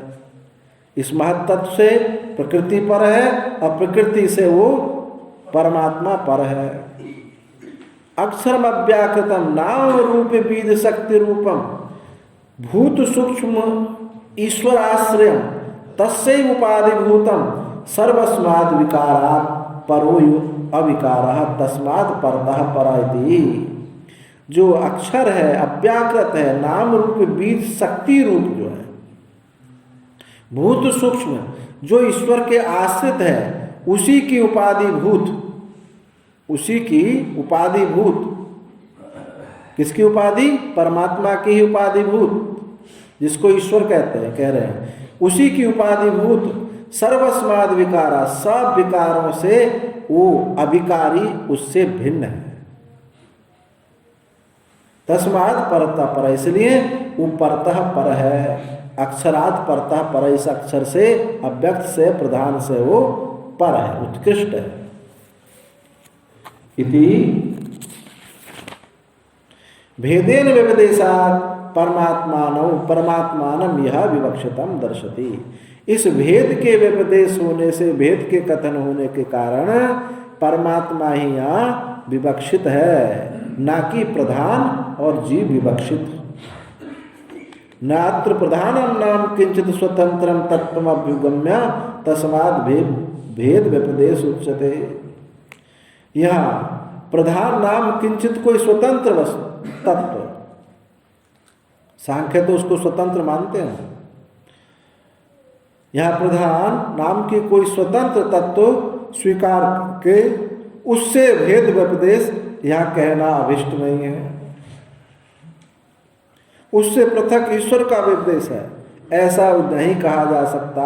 यदि उसको स्वतंत्र मान ले, कोई स्वतंत्र मानने पर उससे परमात्मा भिन्न है, ऐसा फिर नहीं कहा जा सकता, क्योंकि स्वतंत्र तो एक ही है। किम तर्हि, तो क्या है? यदि प्रधानमपि कल्प्यमानं श्रुति अविरोधेन अव्याकृतादि शब्दवाच्यम भूत सूक्ष्म परिकल्पेत तो परिकल्प्यताम। यदि प्रधान को भी, कल्प्यमान प्रधान को भी श्रुति के अविरोध रूप से, श्रुति के अनुसार अव्याकृत आदि शब्दवाच्य भूत सूक्ष्म की यदि कल्पना करें तो भले ही करें, वो तो हम भी करते हैं, भले ही कल्पना करें, परंतु वो स्वतंत्र रूप से कल्पना करना, उसकी यहाँ कोई स्वीकृति है नहीं। तस्मात् भेद व्यपदेशात् परमेश्वरो भूतयोनि इति एतद् यह प्रतिपाद्यते। इसलिए भेद व्यपदेश से कि परमात्मा इस अव्यक्त से, अक्षर से पर है, इसलिए परमेश्वर ही भूत योनि है, ये बात सिद्ध हुई। इसी का यहाँ प्रतिपादन किया जाता है। कुतश्च परमेश्वर भूत योनि, और ये परमेश्वर भूत योनि कैसे है? और इसके लिए सूत्र कहते हैं रूप उपन्यास च, रूप उपन्यासात अग्नि मूर्धा इत्यादि भूतियों ने सर्वात्मकत्व कथनात् अपिच परमात्मा ही भूतियों ने। इस सूत्र से बताया कि जो अग्नि मूर्धा आदि श्रुति से भूतियों ने सर्वात्मक परमात्मा ही है। इससे ये सिद्ध होता है। अपिच अक्षरात् परता परा इति अस्य अनंतरम एतस्मात् जायते प्राणा इति प्राणात् इति श्रुति के बाद अक्षरात् परता परा, इस श्रुति के बाद एतस्मात् जायते प्राणः, इससे ये प्राण उत्पन्न होते हैं। इत्यादि प्राण प्रवृत्ति नाम पृथ्वी पर्यंता नाम तत्वानाम सर्गम उक्त्वा तस्यै भूतियों ने सर्व विकारात्मक रूपम उपन्यस्यमानं पश्यामः। इसलिए प्राण से लेकर के पृथ्वी पर्यंत तत्वों की सृष्टि को कह करके उसी भूत योनि के सब विकारों के सब विकारात्मक रूपों का उल्लेख हमको देखने को मिलता है। उस परमात्मा से ही सारे विकार उत्पन्न हुए हैं, ऐसा हमको देखने को मिलता है। कैसे देखो, श्रुति बताती है अग्नि मूर्धा चक्षुषी, अग्नि मूर्धा चक्षुषी चंद्र सूर्यौ दिशः श्रोत्रे वाग् विवृत्ताश्च वेदाः वायु प्राणो हृदय विश्वम अस्य पदभ्यां पृथ्वी ये सर्वभूतांतरात्मा। क्या बताए विकार? अग्नि मूर्धा उस परमात्मा से द्विलोक, अग्नि मूर्धा चक्षुषी, द्विलोक ही जिसका सिर है और आंख जिसकी सूर्य और चंद्रमा है, दिशाएं जिसके कान है, वाग विवृताश्च वेदा और वेद ही जिसकी वाणी है, वायु प्राणों, जो प्राण है वो वायु है, हृदय विश्वम अस्य पदभ्याम पृथ्वी, और विश्व जो है उसका ये हृदय है, और पदभ्याम पृथ्वी जो पैर हैं, दोनों पैर जो है वो पृथ्वी है। अच्छा स्वामी, तो अग्नि मूर्धा में द्विलोक का, हाँ अग्नि मुख ऐसे कैसे बने है? मूर्धा उसका द्विलोक है। जब पीछे और मंत्र में आया सुतेज आया था ना, ज्योति शब्द से मतलब है, ज्योति शब्द से मतलब है कि अग्नि जिसका मूर्धा है। तो एक जगह यहाँ तो अग्नि को मूर्धा कहा, एक जगह कहा उस सिर इसका वो सुतेजा है, वो ज्योति स्वरूपता है। तो अग्नि भी तो ज्योति है। नहीं, जैसे कहीं अग्नि को मुख कहा है विराट। हाँ, वो श्रुति अलग है। हाँ, वो विराट से अग्नि मुख क्या है, ब्राह्मणों अस्य मुखमासीत, क्या है वो पुरुषुक्त। हाँ हाँ हाँ, वो ऐसी श्रुति है, वहाँ अलग बात है। तो अग्नि मूर्धा चक्षुषी, ये ऐसे ही ऐसे सर्वभूतांतर आत्मा, और ये देव जो है सब भूतों का अंतरात्मा है। यह कथन कहाँ लागू होगा? भूत प्रधान में लागू होगा अथवा जीव में लागू होगा, परमात्मा में लागू होगा। तो ये जो कथन है परमात्मा में ही लागू होगा। परमेश्वर एव उचितम, परमेश्वर में ही उचित है। सर्व विकार कारणत्वा, क्योंकि वो सारे विकारों का कारण है। अब उसी से परमात्मा से अग्नि उत्पन्न हुई, ऐसे कर सकते हैं इसको, विकार रूप से कैसे कहेंगे? अग्नि मूर्धा, उस परमात्मा से अग्नि उत्पन्न हुई, सूर्य चंद्र उत्पन्न हुए, दिशाएं उत्पन्न हुई, सब उसी से उत्पन्न हुए। तो ये विकार रूप हो गए। तो सर्व विकार कारण, सब विकारों का वो कारण है। न शारीरस्य तनु महिमना, ये शरीर की जीव की तनु महिमा ने उसके शरीर की महिमा नहीं है। अब ये तनु के दोनों अर्थ लग सकते हैं। यहाँ एक तो शरीर भी लग सकता है और तनु से यहाँ सूक्ष्म भी लग सकता है। उसकी शारीर की अल्प महिमा है, बहुत थोड़ी महिमा है। न शारीर से तनु महिमना, ये अल्प महिमा ये जीव की नहीं हो सकती। नापि प्रधान से अयम रूपोपन्यास संभवते, प्रधान का यह रूप उपन्यास रूप उल्लेख संभव नहीं हो सकता, ना जीव का हो सकता ना प्रधान का हो सकता है।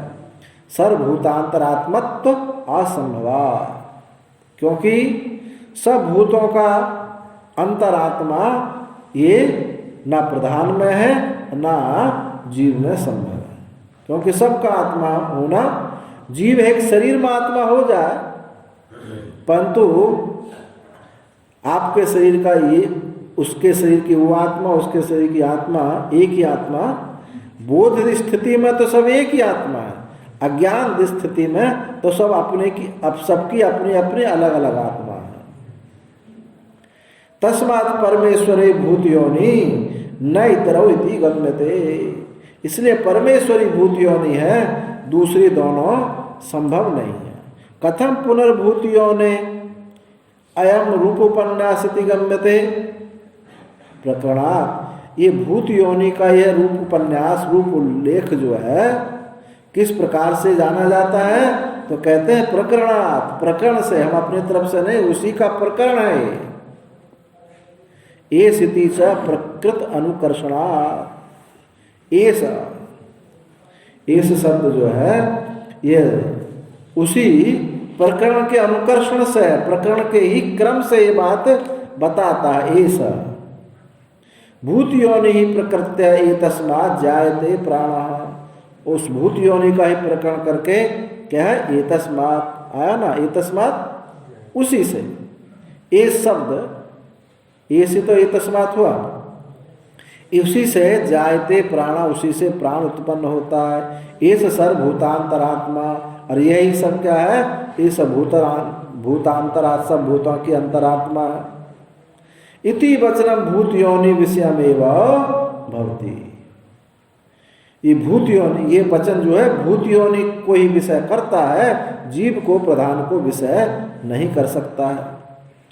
यथा जैसे, यथा उपाध्यायम प्रकृत्य एतस्मात् अधिस्व एव वेद वेदांग पारग इति वचन उपाध्याय विषयम भवति तद्वत्, जैसे उपाध्याय को, आचार्य को प्रकरण करके कहा जाए कि एतस्मात् अधिस्व, इन्हीं से पढ़ो। उपाध्याय को, आचार्य को उद्देश्य करके कहा जाए कि इन्हीं से ही पढ़ो, क्योंकि ये वेद वेदांग पारंग है, ये वेद वेदांग में पारंगत विद्वान है। तो इस वचन से उपाध्याय विषय ही वो होता है, कोई ऐसा नहीं है कि और कोई विषय लाकर रखे जाए।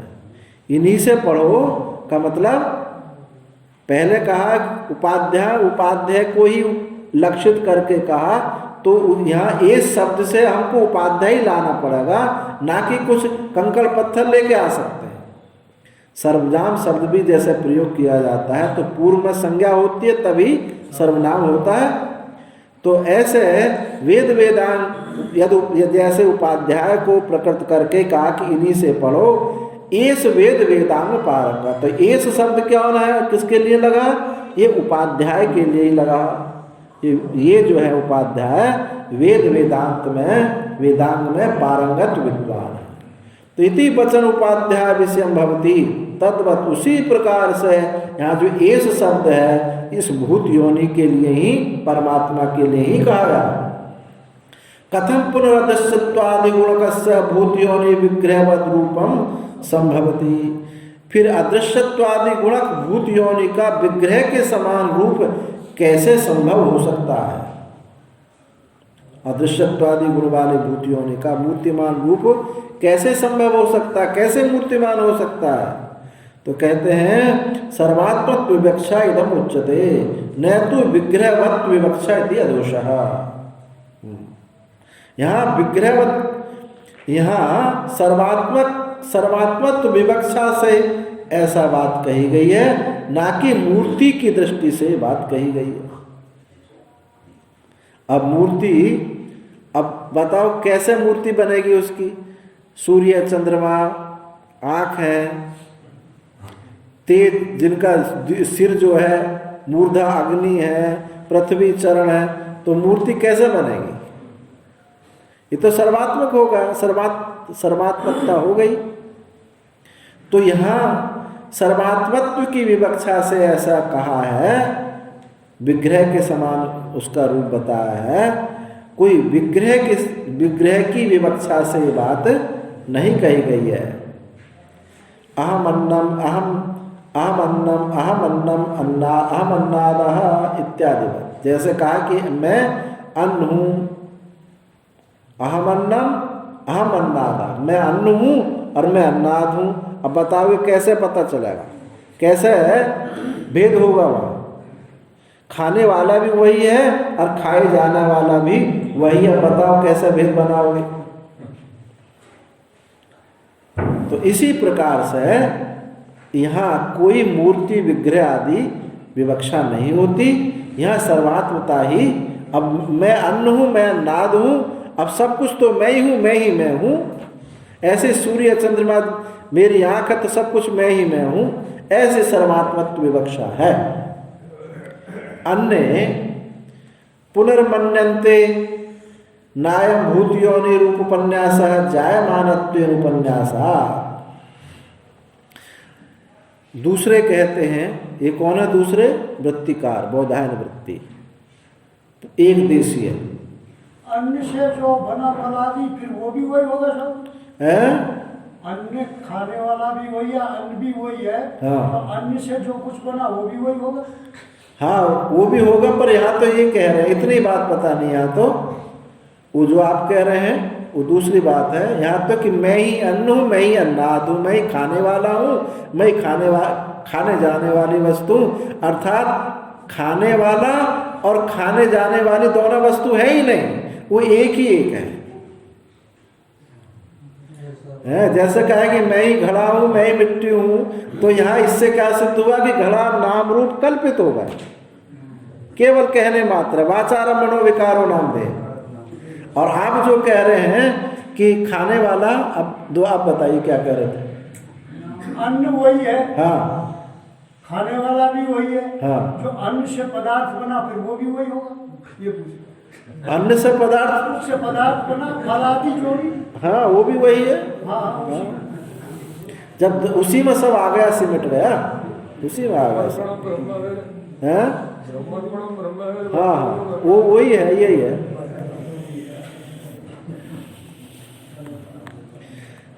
अन्य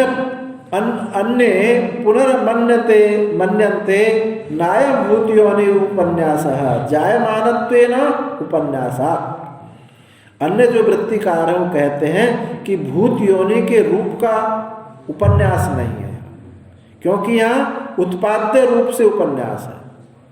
यहाँ जो अभी आपने कहा कि भूत योनि का उल्लेख नहीं है, कहते हैं कि भूत योनि के रूप का उल्लेख नहीं है, क्योंकि उसका उत्पाद्य रूप से उपन्यास है, क्योंकि तो उत्पन्न होने रूप से उसका उल्लेख है। कैसे? एतस्मात् जायते प्राणो मनः सर्वेन्द्रियाणि च खम वायु ज्योतिराप पृथ्वी विश्वस्य धारण। यहाँ तो जो ये वृत्तिकार कहते हैं कि यहाँ रूप आदि का उल्लेख नहीं है, यहाँ तो उत्पद्यमान उल्लेख है, तो उत्पन्न होने की दृष्टि से ये बात कही गई है। उनका कहना है कि ये कैसे कि इससे ही प्राण उत्पन्न होता है, इसी से मन और सब इंद्रियां उत्पन्न होती हैं। आकाश, वायु, ज्योति, जल, पृथ्वी, विश्वस्य धारणी, विश्व को धारण करने वाली ये पृथ्वी उसी से उत्पन्न होती है। तो यहाँ रूप उपन्यास की दृष्टि से नहीं कह रहे, यहाँ तो उत्पत्तिमान दृष्टि से ये बात कही गई है, ऐसा वृत्तिकार का कहना है। इतिह पूर्वत प्राणादि पृथ्व्यंतम तत्वजातम जायमानत्वेन निर्दिदक्षत। क्योंकि यहाँ जो पूर्वत प्राण आदि से लेकर पृथ्वी पर्यंत प्राण आदि से लेकर के, प्राण से लेकर के पृथ्वी पर्यंत जितना भी तत्व समूह है, ये जायमानत्वेन उत्पन्न होने रूप से ही इसका निर्दर्शन है। रूप से निर्दर्शन नहीं है, उत्पन्न होने से निर्दर्शन है। उत्तत्रापि च तस्माद् अग्ने समिधो यस्य सूर्य इति एवं आदि। और आगे भी कहेंगे कि उससे ही अग्नि समिध, उससे ही उत्पन्न, उसी से क्या हुआ, ये उसी से अग्नि उत्पन्न हुई, जिसका समिध कौन है, सूर्य है। वही अग्नि द्युलोक उसी से उत्पन्न हुई है। सब ये उसी से ही उत्पन्न हुआ है। अतः सर्वावसुधा रसाश्च, और उसी से सब औषधि रस भी उसी से उत्पन्न हुई है। इति एवं अंतम, यहाँ तक जायमानत्वेन निर्दिदक्षति, जायमान रूप से उसका निर्देश यहाँ देखने को मिलता है। यही वह कथम अकस्माद अंतराले भूतियोनि रूप उपन्नस्येत, और यहाँ अचानक अकस्मात बीच में ही भूत योनि रूप का उल्लेख कैसे करते हैं। सर्वात्मपि सृष्टि परिसमाप्य उपदिदक्षति, तो कहते हैं ये वृत्तिकार ने कहा है कि यहाँ रूप उल्लेख नहीं है, यहाँ तो उत्पत्तिमान रूप से वर्णना किया है, उसी से सब उत्पन्न हुआ है। ये जो जायमान रूप से निर्देश करेगी, वहाँ बीच में एक अचानक आपने कह दिया कि ये रूप का उल्लेख है, उल्लेख किया जा सकता है, किया गया है, तो सर्वात्मत्व भी सृष्टि परिसमाप्ति करके पुरुष ही ये वेदम, पुरुष ही ये सब विश्वकर्म इत्यादि निर्देश करेगी। आगे ऐसे श्रुति आगे निर्देश करेगी कि सर्वात्मत्व दृष्टि को ही परिसमाप्त करके आगे निर्देश करेगी, पुरुष ही ये विश्व है, पुरुष ही विश्व रूप एक कर्म है। वो पुरुष का ही जो कर्म है विश्व, अलग से कुछ नहीं है, ऐसे तो आगे श्रुति निर्देश कर देगी। और भी कहा है कि श्रुति स्मृतेश्व त्रैलोक्य शरीरस्य प्रजापते जन्मादि निर्दिश्यमान उपलवामहे। और त्रिलोक्य शरीर प्रजापति का जो त्रिलोक्य शरीर है, ये जन्मादि का निर्देश करके उसी को प्राप्त करता है। जो हिरण्यगर्भ से जो उत्पन्न हुआ है त्रिलोकी शरीर, जिसका ये शरीर है, वह प्रजापति के जन्मादि का निर्देश इस श्रुति स्मृति से दिखाते हैं कि प्रजापति उसी से उत्पन्न हुआ है, उसी से ये प्रजापति उत्पन्न हुआ है। कैसा? हिरण्यगर्भ समवर्तताग्रे भूतस्य जातः पतिरेक आसीत् सादाधारं पृथ्वी विद्याम उतेमाम कस्मै देवाय हविषा विधेम। अब ये प्रजापति की भी उत्पत्ति उसी से हो रही है। हिरण्यगर्भ समवर्तताग्रे, हिरण्यगर्भ ही सबसे पहले उत्पन्न हुआ। भूतस्य जातः पतिरेक आसीत्, उत्पन्न होकर के समस्त भूतों का एक पति बना। प्रथम पुत्र कौन हुआ? हिरण्यगर्भ, उसी से सारा सबकी उत्पत्ति हुई है, वो सबका एक अधिष्ठाता हुआ। पतिरेक आसीत् सादाधारम पृथ्वी, और वो पृथ्वी को धारण करता है, द्विलोक को धारण करता है। कस्मै देवाय हविषा विधेम। अब कस्मै शब्द कैसे लगाएगा? कस्मै माने किसके लिए नहीं होगा। का शब्द इसके रूप चले तो चतुर्थी विभक्ति में किसके? कस्मै माने सुखाया, जैसे ना सुखाया, तो का शब्द सुख के लिए, तो सुख स्वरूप देवता के लिए हम हवि को धारण करें, उसकी परिचर्या करें। सुख स्वरूप प्रजापति की हवि से हम परिचर्या करें। तो ये का शब्द कौन अर्थ में? इस अर्थ में यहाँ प्रयोग नहीं हुआ। तो देव स्वरूप कसमय देव के लिए हवि से उसकी चर्या करें, उस प्रजापति के लिए, सुख स्वरूप प्रजापति देव के लिए हवि से उनकी हम चर्या करते हैं। तो यहाँ हिरण्यगर्भ भी, प्रजापति भी उस परमात्मा से उत्पन्न हुआ है, इसलिए संवर्तते इति अजायत इत्यर्थ। और संवर्तते ऐसा जो अजायत, संवर्तते माने उत्पन्न हुआ, हिरण्यगर्भ उत्पन्न हुआ, ये ही अर्थ यहाँ हुआ। तथा और भी श्रुति है, स वै शरीरी प्रथमा स वै पुरुष उच्यते आदि कर्ता संभूतानां ब्रह्माग्रे समवर्तते। वह प्रथम शरीरी है, इससे पहले कोई शरीर नहीं था। स वै पुरुष उच्यते, और वही पुरुष कहलाता है। आदि कर्ता स भूतानां ब्रह्माग्रे समवर्तते, आदि भूतों का वो आदि करता है, वो ही ब्रह्माग्रे संवर्तते, वो सबसे पहले वही उत्पन्न हुआ। इति च विकार पुरुषस्यापि भूतांतरात्मत्व संभवति, इसलिए विकार पुरुष का भी भूतांतरत्व संभव होता है।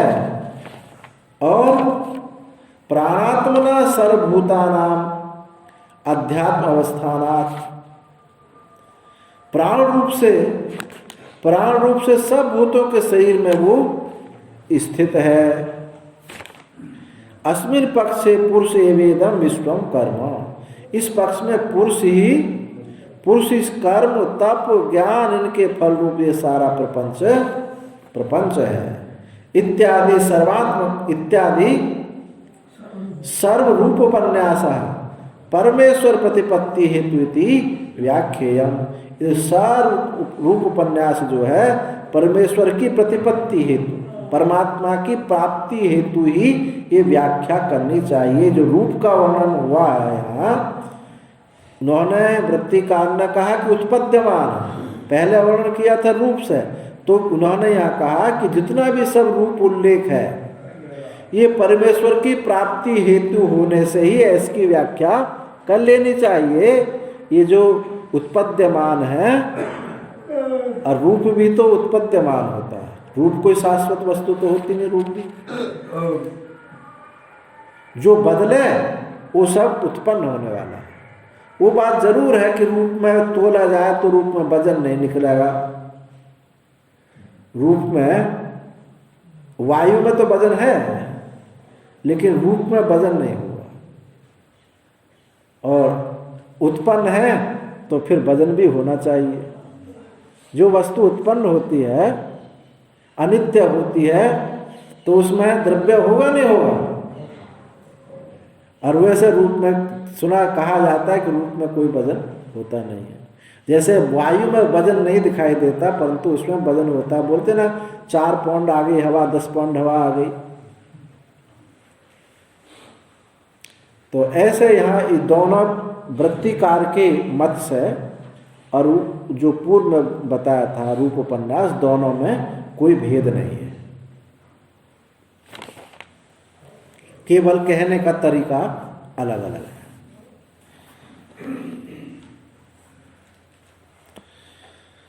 अब आगे वैश्वानर अधिकरण प्रारंभ होता है। इस वैश्वानर अधिकरण में छांदोग्य के 5वें अध्याय में वैश्वानर विद्या है। उस वैश्वानर विद्या की श्रुति को लेकर के ही यहाँ विचार हुआ है। तो वहाँ वो कौन थे, ध्यान नहीं आ रहा, राजा ये सब गए थे ना, ऋषि जो गए थे ब्राह्मण उनके पास, तो वहाँ सारे इकट्ठे होकर के बैठे थे कि हम किसकी उपासना करते हैं, हम वैश्वानर की उपासना करते हैं।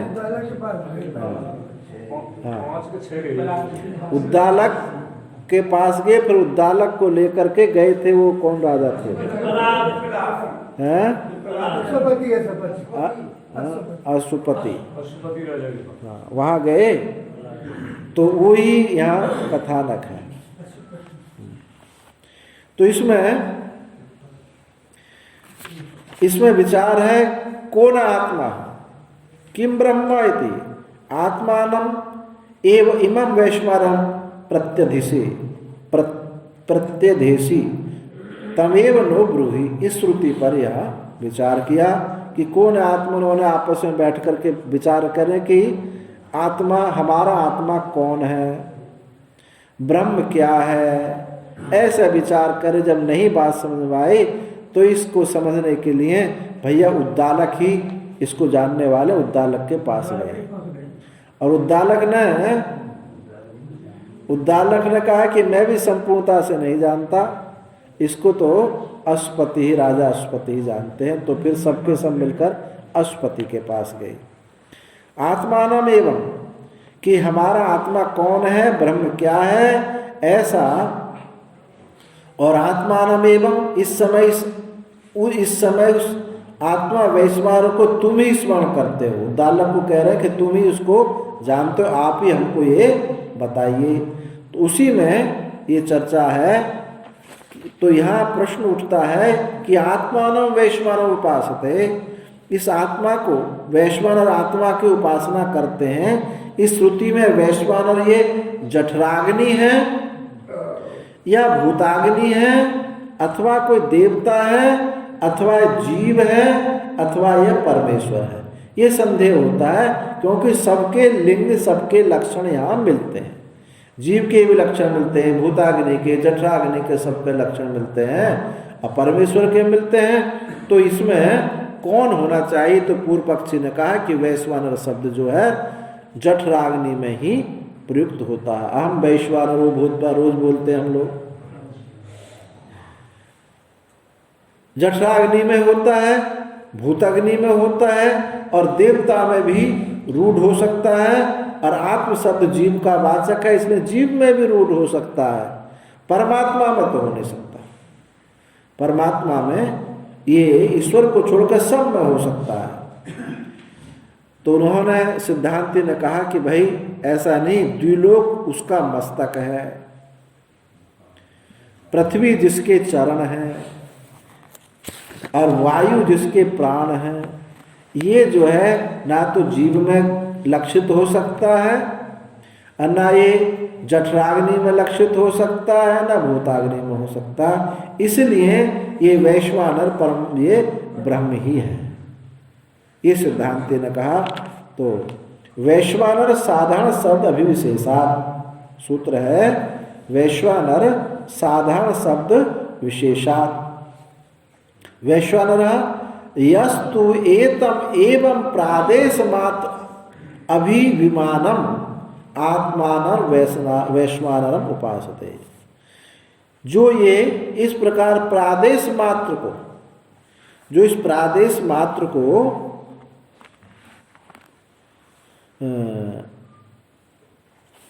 प्रादेश मात्र को वैश्वानर से उपासना करता है इत्यादि श्रुति में ये प्रतीत होता है।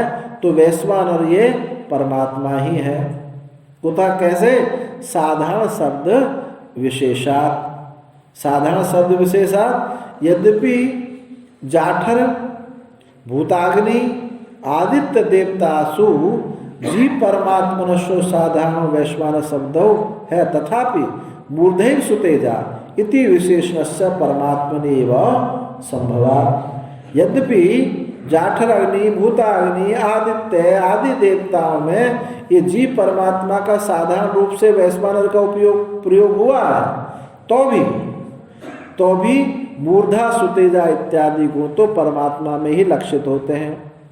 इसलिए ये जो श्रुति है ये प्रादेश मात्र अभिमान आत्मा को, वैश्वानर को जानता है, उपासना करता है, तो ये ब्रह्म को ही लक्षित करता है।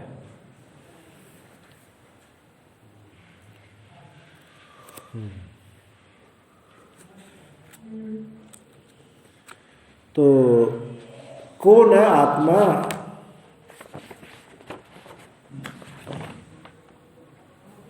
ये कौन आत्मा? हमारा आत्मा कौन है? कौन आत्मा, हमारा आत्मा कौन है? किम ब्रह्मा, ब्रह्म क्या है? आत्मानम एवं वैश्वानरम, इस आत्मा को, हमारा इस वैश्वानर को तुम ही जानते हो, स्मरण करते हो। ऐसा उपक्रम करके कहा कि द्यु सूर्य वायु आकाश वारी पृथ्वी नाम सुतेजस्त्वादि गुण योग एक एक उपासना निंदा च वैश्वानरम प्रत्येषा मूर्धादि भाव उपदिश्य आमनायते यस्तु एतम एवं प्रादेश मात्र अभिविमानम आत्मानं वैश्वानरम उपासते यह सर्वेषु लोकेषु सर्वेषु भूतेषु सर्वेषु आत्मसु अन्नमत्ति तस्य हवा एतस्य आत्मनो वैश्वानरस्य मूर्धैव सुतेजास चक्षु विश्वरूपः प्राणः प्रथम वर्तमात्मा। ये पूरा वैश्वानर का वर्णन किया है। तो जब राजा के पास ये पहुँचे तो राजा ने पूछा कि आप किस आत्मा की उपासना करते हो? तो उसने कहा कि मैं द्यु वैश्वानर की उपासना करता हूँ, द्युलोक वैश्वानर की उपासना करता हूँ। एक ने कहा कि मैं आदित्य वैश्वानर की उपासना करता हूँ, एक ने कहा वायु, एक ने कहा आकाश। ऐसे सबको अलग अलग करके पूछा तो उन्होंने क्या कहा, तुम जो है उसके एक अंग की उपासना करते हो। यदि तुम मेरे पास नहीं आते तो तुम्हारा मूर्धा गिर जाता। तो एक एक अंग वैश्वानर की, उसने सूर्य को ही वैश्वानर कहा, एक ने वायु को वैश्वानर कहा। इसलिए तुमने अंग रूप से उपासना की है, इसलिए तुम्हारा किसी का मूर्धा गिर जाता, किसी सब जो जैसे जैसे उसने बताया है वैसे वैसे उसी अंग के पतन की बात कही है। तो वायु सूर्य आकाश जल और पृथ्वी में से एक एक की उपासना की निंदा करके, एक एक की उपासना की निंदा करके वैश्वानरम प्रत्येषा मूर्धादि भावोपदिश्य आमनायते। और जो सुतेजस्थ आदि गुण संबंध और वैश्वानर के प्रति मूर्धादि भाव का उपदेश करके श्रुति ने कहा कि जो ये प्रादेश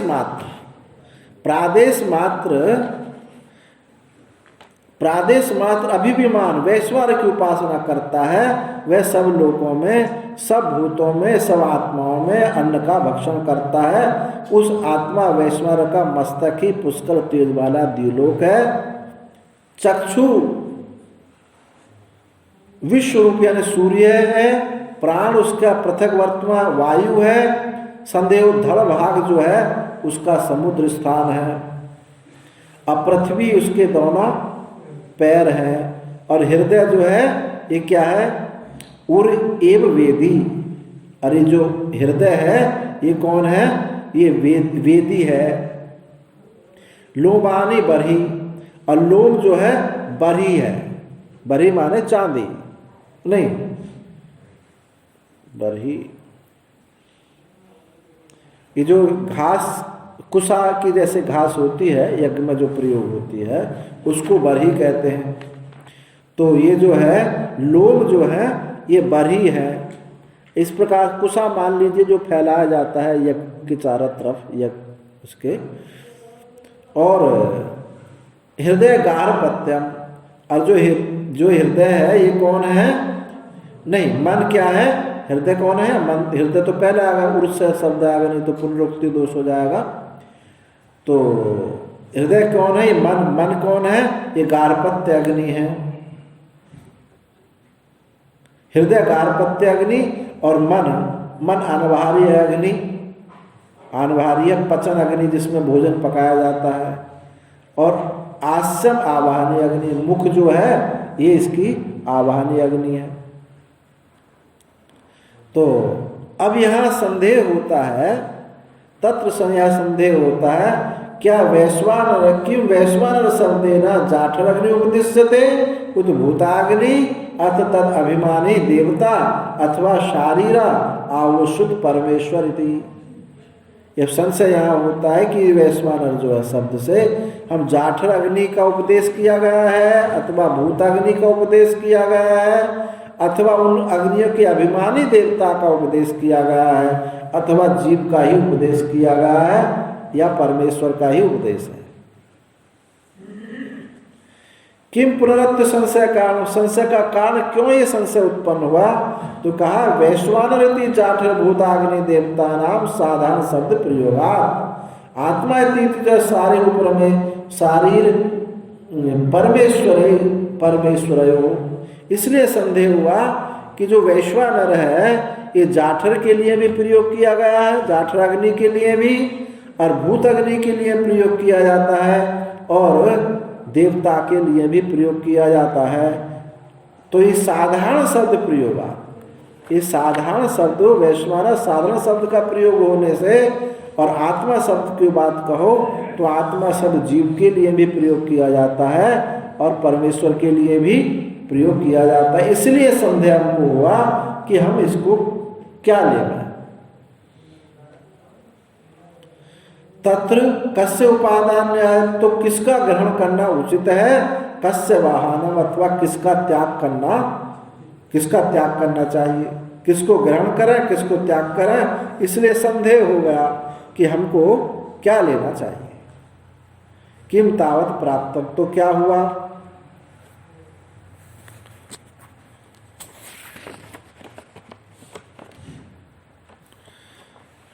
तो पूर्व पक्षी प्रारंभ होता कहता है कि जाठर अग्नि थी, जाठर अग्नि को ही ग्रहण करना उचित है। कुतः, क्यों, कैसे, तत्री विशेषेण क्वचित प्रयोग दृश्यते, क्योंकि वहीं ही विशेष रूप से इस जाठर अग्नि में ही वैश्वानर का प्रयोग होता है। अयम अग्नि वैश्वानरो, अयम अग्निर्वैश्वानरो यो अयम अंतः पुरुषे येनेदम अन्नम पच्यते यदिदम अद्यते। ये जो अग्नि है ये वैश्वानर है, जो यह अंतः पुरुष के भीतर रहता है और जिससे ये खाया हुआ अन्न पकाया जाता है। येन इदम अन्नम पच्यते, जिससे यह अन्न पकता है, और जो यह यदिदम अद्यते, जो ये खाया जाता है, जो ये खाया जाता हुआ जो अन्न है इसी को वो इसको पकाता है। इसलिए यहाँ तो स्पष्ट है कि जाठर अग्नि में वैश्वानर का प्रयोग हुआ है इत्यादि। अग्निमात्रम वा स्यात्, अथवा अग्निमात्र ही होगा, तस्मात् तत् सामान्येनापि प्रयोग दर्शनात्, उसकी सामान्यता से भी प्रयोग देखा जाता है। विस्मयी अग्नि भुवनाय देवता वैश्वानरम केतु महानव अक्नवन, ये ऋक् संहिता का मंत्र में कहा कि स विस्मयी अग्नि भुवनाय, सब भुवनों के लिए देवताओं ने वैश्वानर अग्नि को दिवस का चिन्ह बताया है। सब भूतों के लिए देवताओं ने वैश्वानर अग्नि को ही दिवस का चिन्ह बनाया। तो ये कहाँ भूत अग्नि में प्रयोग हो जाता है। अग्नि शारीर व देवता साथ, अथवा अग्नि होगा अथवा जीव होगा, देवता तस्याम अपनी प्रयोग दर्शनात्, क्योंकि उसमें भी प्रयोग देखा जाता है, उसमें भी श्रुति प्रमाण है। वैश्वानरस् सुमतौ श्याम राजा ही किम भुवनानाम अभिश्री, ये भी ऋक् संहिता का मंत्र है। हमें वैश्वानर की सुमति में रहना चाहिए, क्योंकि वह सुख देने वाला भुवनों का राजा है और श्री उसके अभिमुख है। अब यहाँ वैश्वानर को किसमें लिया है, किसमें प्रयोग किया गया, देवता के रूप में और अग्नि के रूप में। इत्यादि श्रुते देवतायाम ऐश्वर्यादि उपेतायाम संभवा, इत्यादि जो श्रुति है ये श्रुति से देवता में ऐश्वर्य आदि की युक्त, क्योंकि ऐश्वर्य आदि किसमें युक्त है, देवता में युक्त है। इसलिए इस यहाँ वैश्वानर से देवता ग्रहण करना संभव है। अथ आत्मशब्द सामान अधिकरणात् उपक्रमे च, क्या कहा था उपक्रम में, कौन है आत्मा, तो आत्मा कौन है, वो ब्रह्म क्या है। तो उपक्रम में आत्मा शब्द कहा, इति केवल आत्म शब्द प्रयोगात आत्म शब्द वशेन च वैश्वानर शब्द परिणय इति उच्यते। तो आत्म शब्द के समान अधिकरण से उपक्रम में ऐसा कहकर केवल आत्म शब्द के प्रयोग से, आत्म शब्द के बल से ही वैश्वानर शब्द को परिग्रहित करना चाहिए। तो कहाँ कहाँ होगा, तथापि शारीर आत्मा स्यात्, जीव भी ये आत्मा होता है और परमेश्वर को भी आत्मा कहा जाता है।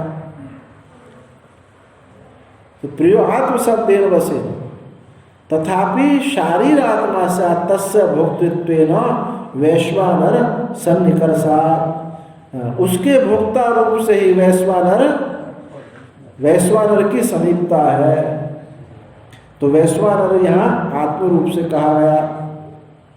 और प्रादेश मात्रम इति विशेषणस्य तस्मिन् उपाधि परिच्छिन्ने संभवात्। और प्रादेश मात्र विशेषण का भी वो उपाधि परिच्छिन्न जीव में ही संभव होता है, क्योंकि जीव जो है परिच्छिन्न है।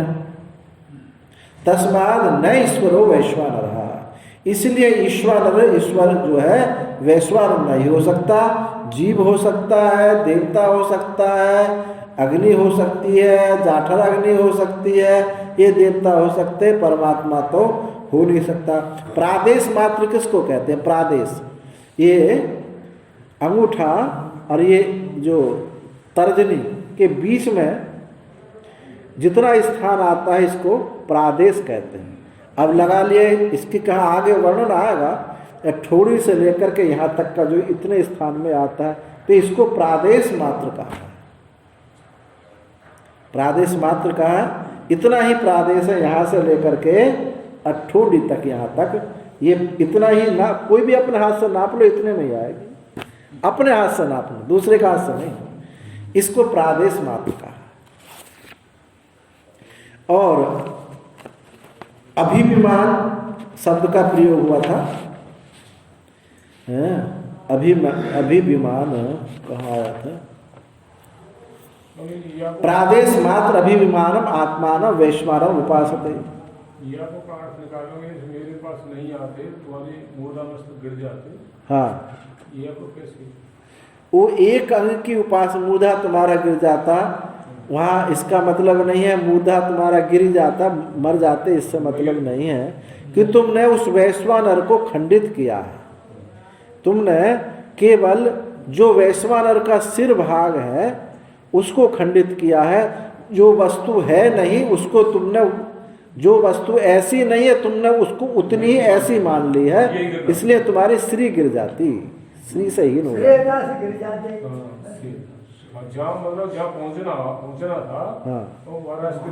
हाँ, अब ये जो अलग अलग अंगों के गिरने की बात कही गई है, ऐसा नहीं है कि वो अंग गिरते हैं, उस दृष्टि से उसने उपासना की, उसी दृष्टि से तुम्हारी श्री गिर जाती, हीनता तुम्हारे वो लक्ष्य था, वो नहीं प्राप्त। हाँ, वो लक्ष्य प्राप्त नहीं। पांचों को अलग अलग भेज दिया है सत्यनारायण जी का वेश में, किसी को अंधा हो जाते, किसी को कुछ हाँ, आता, किसी को ऐसे दिया। वही है ना, जो उन्होंने उतने इतने अंग को माना ना, वहाँ किसी का सिर गया मूर्धा गिर, जिसने उसको मूर्धा रूप से उपासना की है, किसी ने जो है कान रूप से उपासना की है, तो उनके वो ही अंग गिरने की बताए कि तुम इसी से तुम क्षीण हो जाते हैं। और वैसे बृहदारण्यक उपनिषद में वहाँ तक साफ दिया था कि पंजर ही हो गया था, वहाँ ने साफ दिया मर ही गया था, मर गया था, उसकी हड्डी इकट्ठी हो गई, फिर उनको संस्कार किया, ऐसा वर्णन भी आता है। अब इतना बड़ा ग्रंथ है ये बृहदारण्यक, अब कितना कहीं ना कहीं कथा भूल जाते हैं, हम सब अक्सर कथा भूल जाते हैं, सिद्धांत तो याद रहता है, कथा भूल जाते हैं। कोई ऐसी कथा बृहदारण्यक में रही है, इतना थोड़ा थोड़ा स्मरण तो हो रहा है कि कहाँ का, हाँ, और उसमें है कथा आती है। शराब दे दिया उनको, घर तक नहीं पहुँचेंगे तेरी दिहाड़ी, हाँ, शरीर जो है रास्ते में लूट लिया।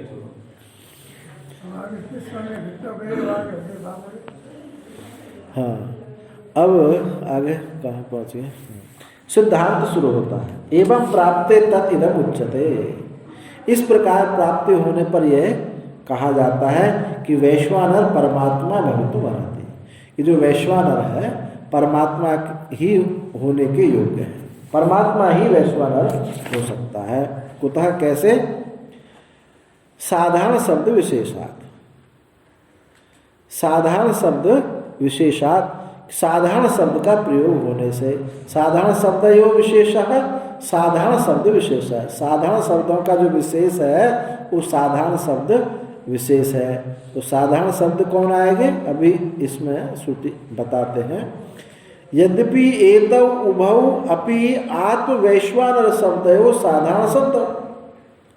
यद्यपि ये दोनों आत्मा और वैश्वानर शब्द जो है साधारण शब्द है।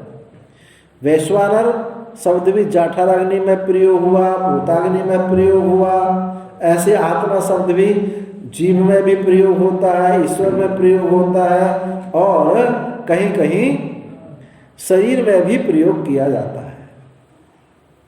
कहते ना, और कोई कोई तो ये बोलता आज तो मेरी आत्मा फट गई, मैंने ऐसा देखा आत्मा फट गई आज मेरी, वह मन में ही आत्मा का प्रयोग किया जा रहा है।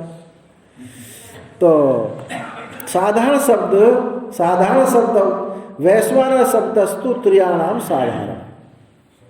यह साधारण शब्द विशेष कहलाता है। यद्यपि आत्मा और वैश्वानर ये दोनों शब्द साधारण हैं, आत्मा और वैश्वानर शब्द दोनों शब्द साधारण हैं। वैश्वानर शब्द तो 3 अर्थों में साधारण है।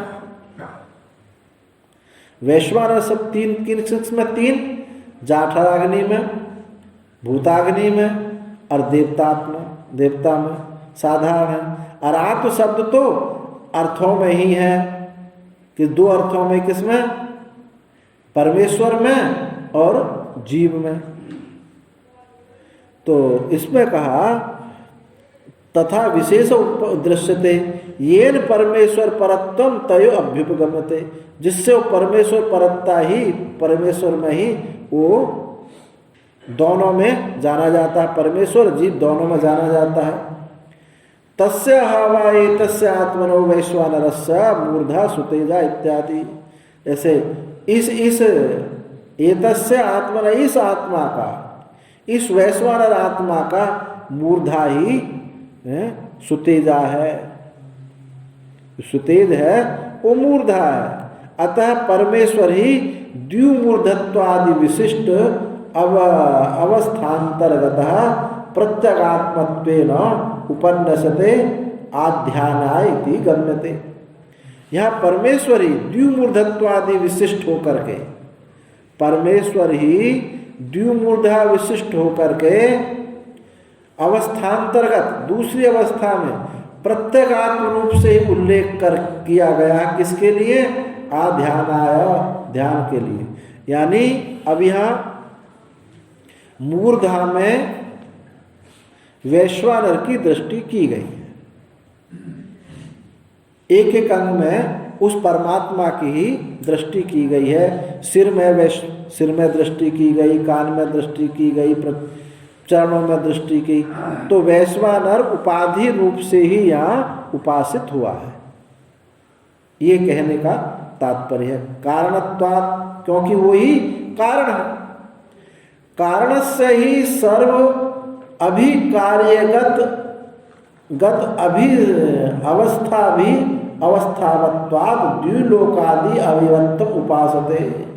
क्योंकि वो कारण है, वस्तुतः कारण ही कार्यगत, सब अवस्था में वही अवस्था वाला होता है, उसी की अवस्था होती है। इसलिए परमेश्वर के द्विलोकादि अवयव, उस परमेश्वर के ही द्विलोकादि अवयव प्राप्त हो सकते हैं। उन अवयवों में परमात्मा की दृष्टि हो गई। तो यह सर्वेषु लोकेषु सर्वेषु भूतेषु सर्वेषु आत्मसु अन्नमत्ति। वह जो ऐसी उपासना करता है कि सब द्युलोक में वो परमात्मा की सिर में दृष्टि की गई, हृदय में दृष्टि की गई, इस प्रकार से जो उपासना करता है सब लोकों में, सब भूतों में, सब आत्माओं में अन्नमत्यु अन्न को खाता है, सबका भक्षण करने वाला वो होता है, तो अन्नाद हो जाता है। ऐसे सर्वलोकादि आश्रय फलम श्रूयमाणम परम कारण परिग्रह संभवती। इसलिए सब लोक का आश्रय जो फल है, सब लोक का जो आश्रय रूप फल है वो सुना जाता है, और वो परम कारण विग्रह परमात्मा में ही संभव हो सकता है। जब कहा कि आप ऐसे अत्ता हो कि सबको, सब लोकों में, सब भूतों में, सब देवों में आप खाने वाले हैं, तो कौन होंगे? जीव खा सकता है इतना कोई? सबको एक साथ ग्रसन परमात्मा ही कर सकता, प्रलय परमात्मा में होगी। इसलिए इससे वो परमात्मा ही वैश्वानर रूप से उपासित है। एवं अस्य सर्वे पापमान प्रदूयते, और भी कहा इस प्रकार से जो उपासना करता है, अस्य सर्वे पापना प्रदूयन्ते, उसके सारे पाप नष्ट हो जाते हैं। तद्विदः सर्व पाप प्रदाह श्रवणम, और उसको जानने वाले का सब पापों का दाह करना श्रुति से, श्रुति कहती है कि उसके सब पाप दग्ध हो जाते हैं। कौन आत्मा किम ब्रह्म, और हमारा आत्मा कौन है, ब्रह्म क्या है? आत्म शब्द, आत्म ब्रह्म शब्दाभ्याम उपक्रमा इति एवं एतानि लिंगानि परमेश्वरेव अवगमयन्ति। आत्म शब्द और ब्रह्म शब्द पहले ही प्रारंभ में किया। कौन आत्मा, किम ब्रह्म, हमारा आत्मा कौन है, ब्रह्म क्या है, तो उपक्रम में ही कहा। तो इस लिंग से वो परमेश्वर ही जाना जाता है, परमेश्वर ही वो वैश्वानर संभव होगा। और ईश्वरीयमान अनुमानम से आदिति, ये सूत्र है आगे। ईश्वरीयमान, ईश्वरीयमानम अनुमानम स्यात् इति। ईश्वरीयमानम यस्य अग्निरस्य, अग्नि जिसका मुख है, द्यु जिसका मूर्धा है, इत्यादि। अब आप जो बोल रहे थे ना, मुख अभी बोल रहे थे, अब वो श्रुति इस प्रकार की यहाँ आ गई। यस्य अग्नि, अग्नि आस्यम, अग्नि जिसका मुख है, द्यु जिसका मूर्धा है, इत्यादि स्मृति युक्त त्रैलोक्यात्मक रूप स्वमूल भूताम श्रुति अनुमापयत अनुमानम परमात्मना ज्ञापकम स्यात् भवति इति तस्मात् वैश्वानर परमात्मा। अग्नि जिसका मुख है, द्विलोक मस्तक है, ये जो स्मृति है, ये कहाँ, ये महाभारत का श्लोक है, आएगा महाभारत के श्लोक में ये कहा है। स्वमूल भूता, ये जो मुख जिसका अग्नि है, द्विलोक मस्तक है, ये स्मृति से प्रतिपादित त्रैलोकात्मक रूप अपनी मूलभूत श्रुति का अनुमान करता हुआ, ये जो स्मृति है मूल श्रुति का ही अनुसार अनुमान करती हुई ये परमात्मा को बताने वाली है। अतः वैश्वानर ये परमात्मा है। अतः इतश्च परमेश्वरे वैश्वानर, इस कारण से भी ये परमेश्वर वैश्वानर है।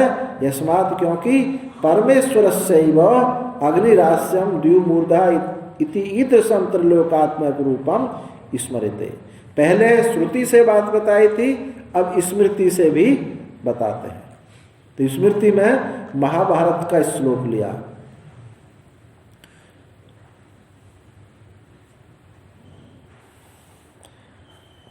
तो कहा क्योंकि परमेश्वर का ही अग्निमुख अद्युमूर्धा है। इस प्रकार की त्रिलोकात्मक रूप जो है, त्रिलोकी रूप जो है, वो परमात्मा का है। ऐसा जो है स्मृति कहती है। स्मृति कहती है यस्य अग्निरस्यम द्युमूर्धा खम नाभि चरणक्षिति सूर्यश्चक्षुदिशः श्रोत्रे तस्मै लोकात्मने नमः। जिसके अग्नि मुख है, मूर्धा जिसका द्युलोक है, आकाश जिसकी नाभि है, चरण जिसके पृथ्वी है, और सूर्य चंद्रमा सूर्य चक्षु है, और दिशा जिसके कान है, ऐसे लोकात्मा के लिए हम नमस्कार करते हैं। तो ये जो है ये वैश्वानर परमात्मा रूप से ही स्मृति बताती है। ततः स्मर्यमाणम रूपम मूलभूतम, ये स्मर्यमान जो स्मृति है ये मूलभूत श्रुति को अपादेय श्रुति का ही अनुमान कराता हुआ वैश्वानर शब्द का परमेश्वर परत्वे अनुमानम लिंगम गमनम स्याद इत्यर्था। ये जो स्मृति है ये मूलभूत श्रुति का ही वैश्वानर शब्द परमेश्वर में ही ये अनुमान से बताने वाला है। ये बात इससे भी सिद्ध हो जाती है। इति शब्दो हेत्वर्थ, जो इति शब्द है नमः इति, ये हेतु अर्थ में है, कारण रूप से, इस कारण से भी ये बताता है। इति यस्मादिदं गमकम, क्योंकि इस प्रकार का ज्ञापक है, तस्मादपि वैश्वानर परमात्मा एवं इत्यर्थ, इससे भी वैश्वानर जो है ये परमात्मा ही है। यद्यपि श्रुति यम तस्मै लोकात्मने नमः इति, तथापि श्रुतित्वमपि नासति मूलभूते वेदवाक्ये सम्यक् ईदृशेन रूपेण संभवति।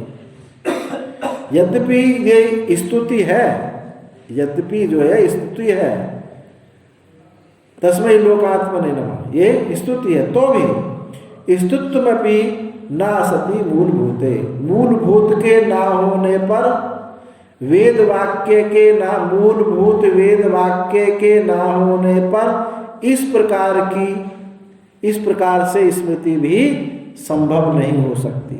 यानी मूल में तो श्रुति ही होगी, श्रुति अनुसार ही स्मृति होती है, और कहीं श्रुति स्मृति में भेद हो तो हमको श्रुति मान्य होती है, स्मृति मान्य नहीं होती। ये सिद्धांत है।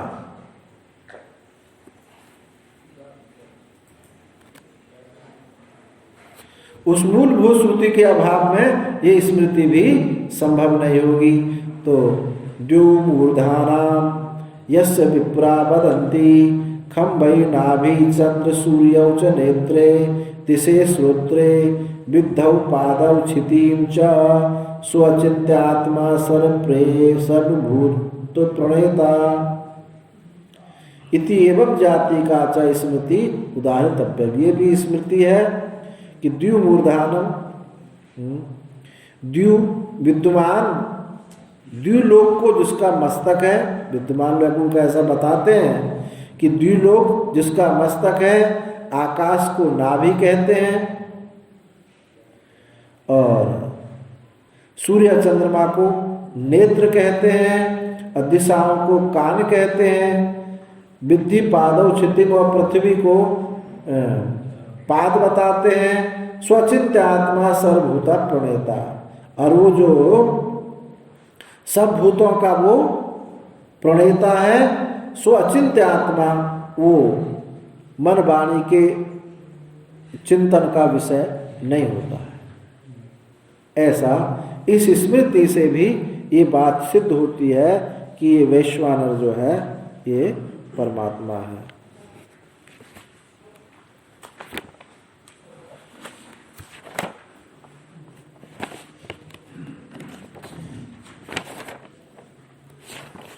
चलो ओम पूर्णमदः पूर्णमिदं पूर्णात् पूर्णमुदच्यते पूर्णस्य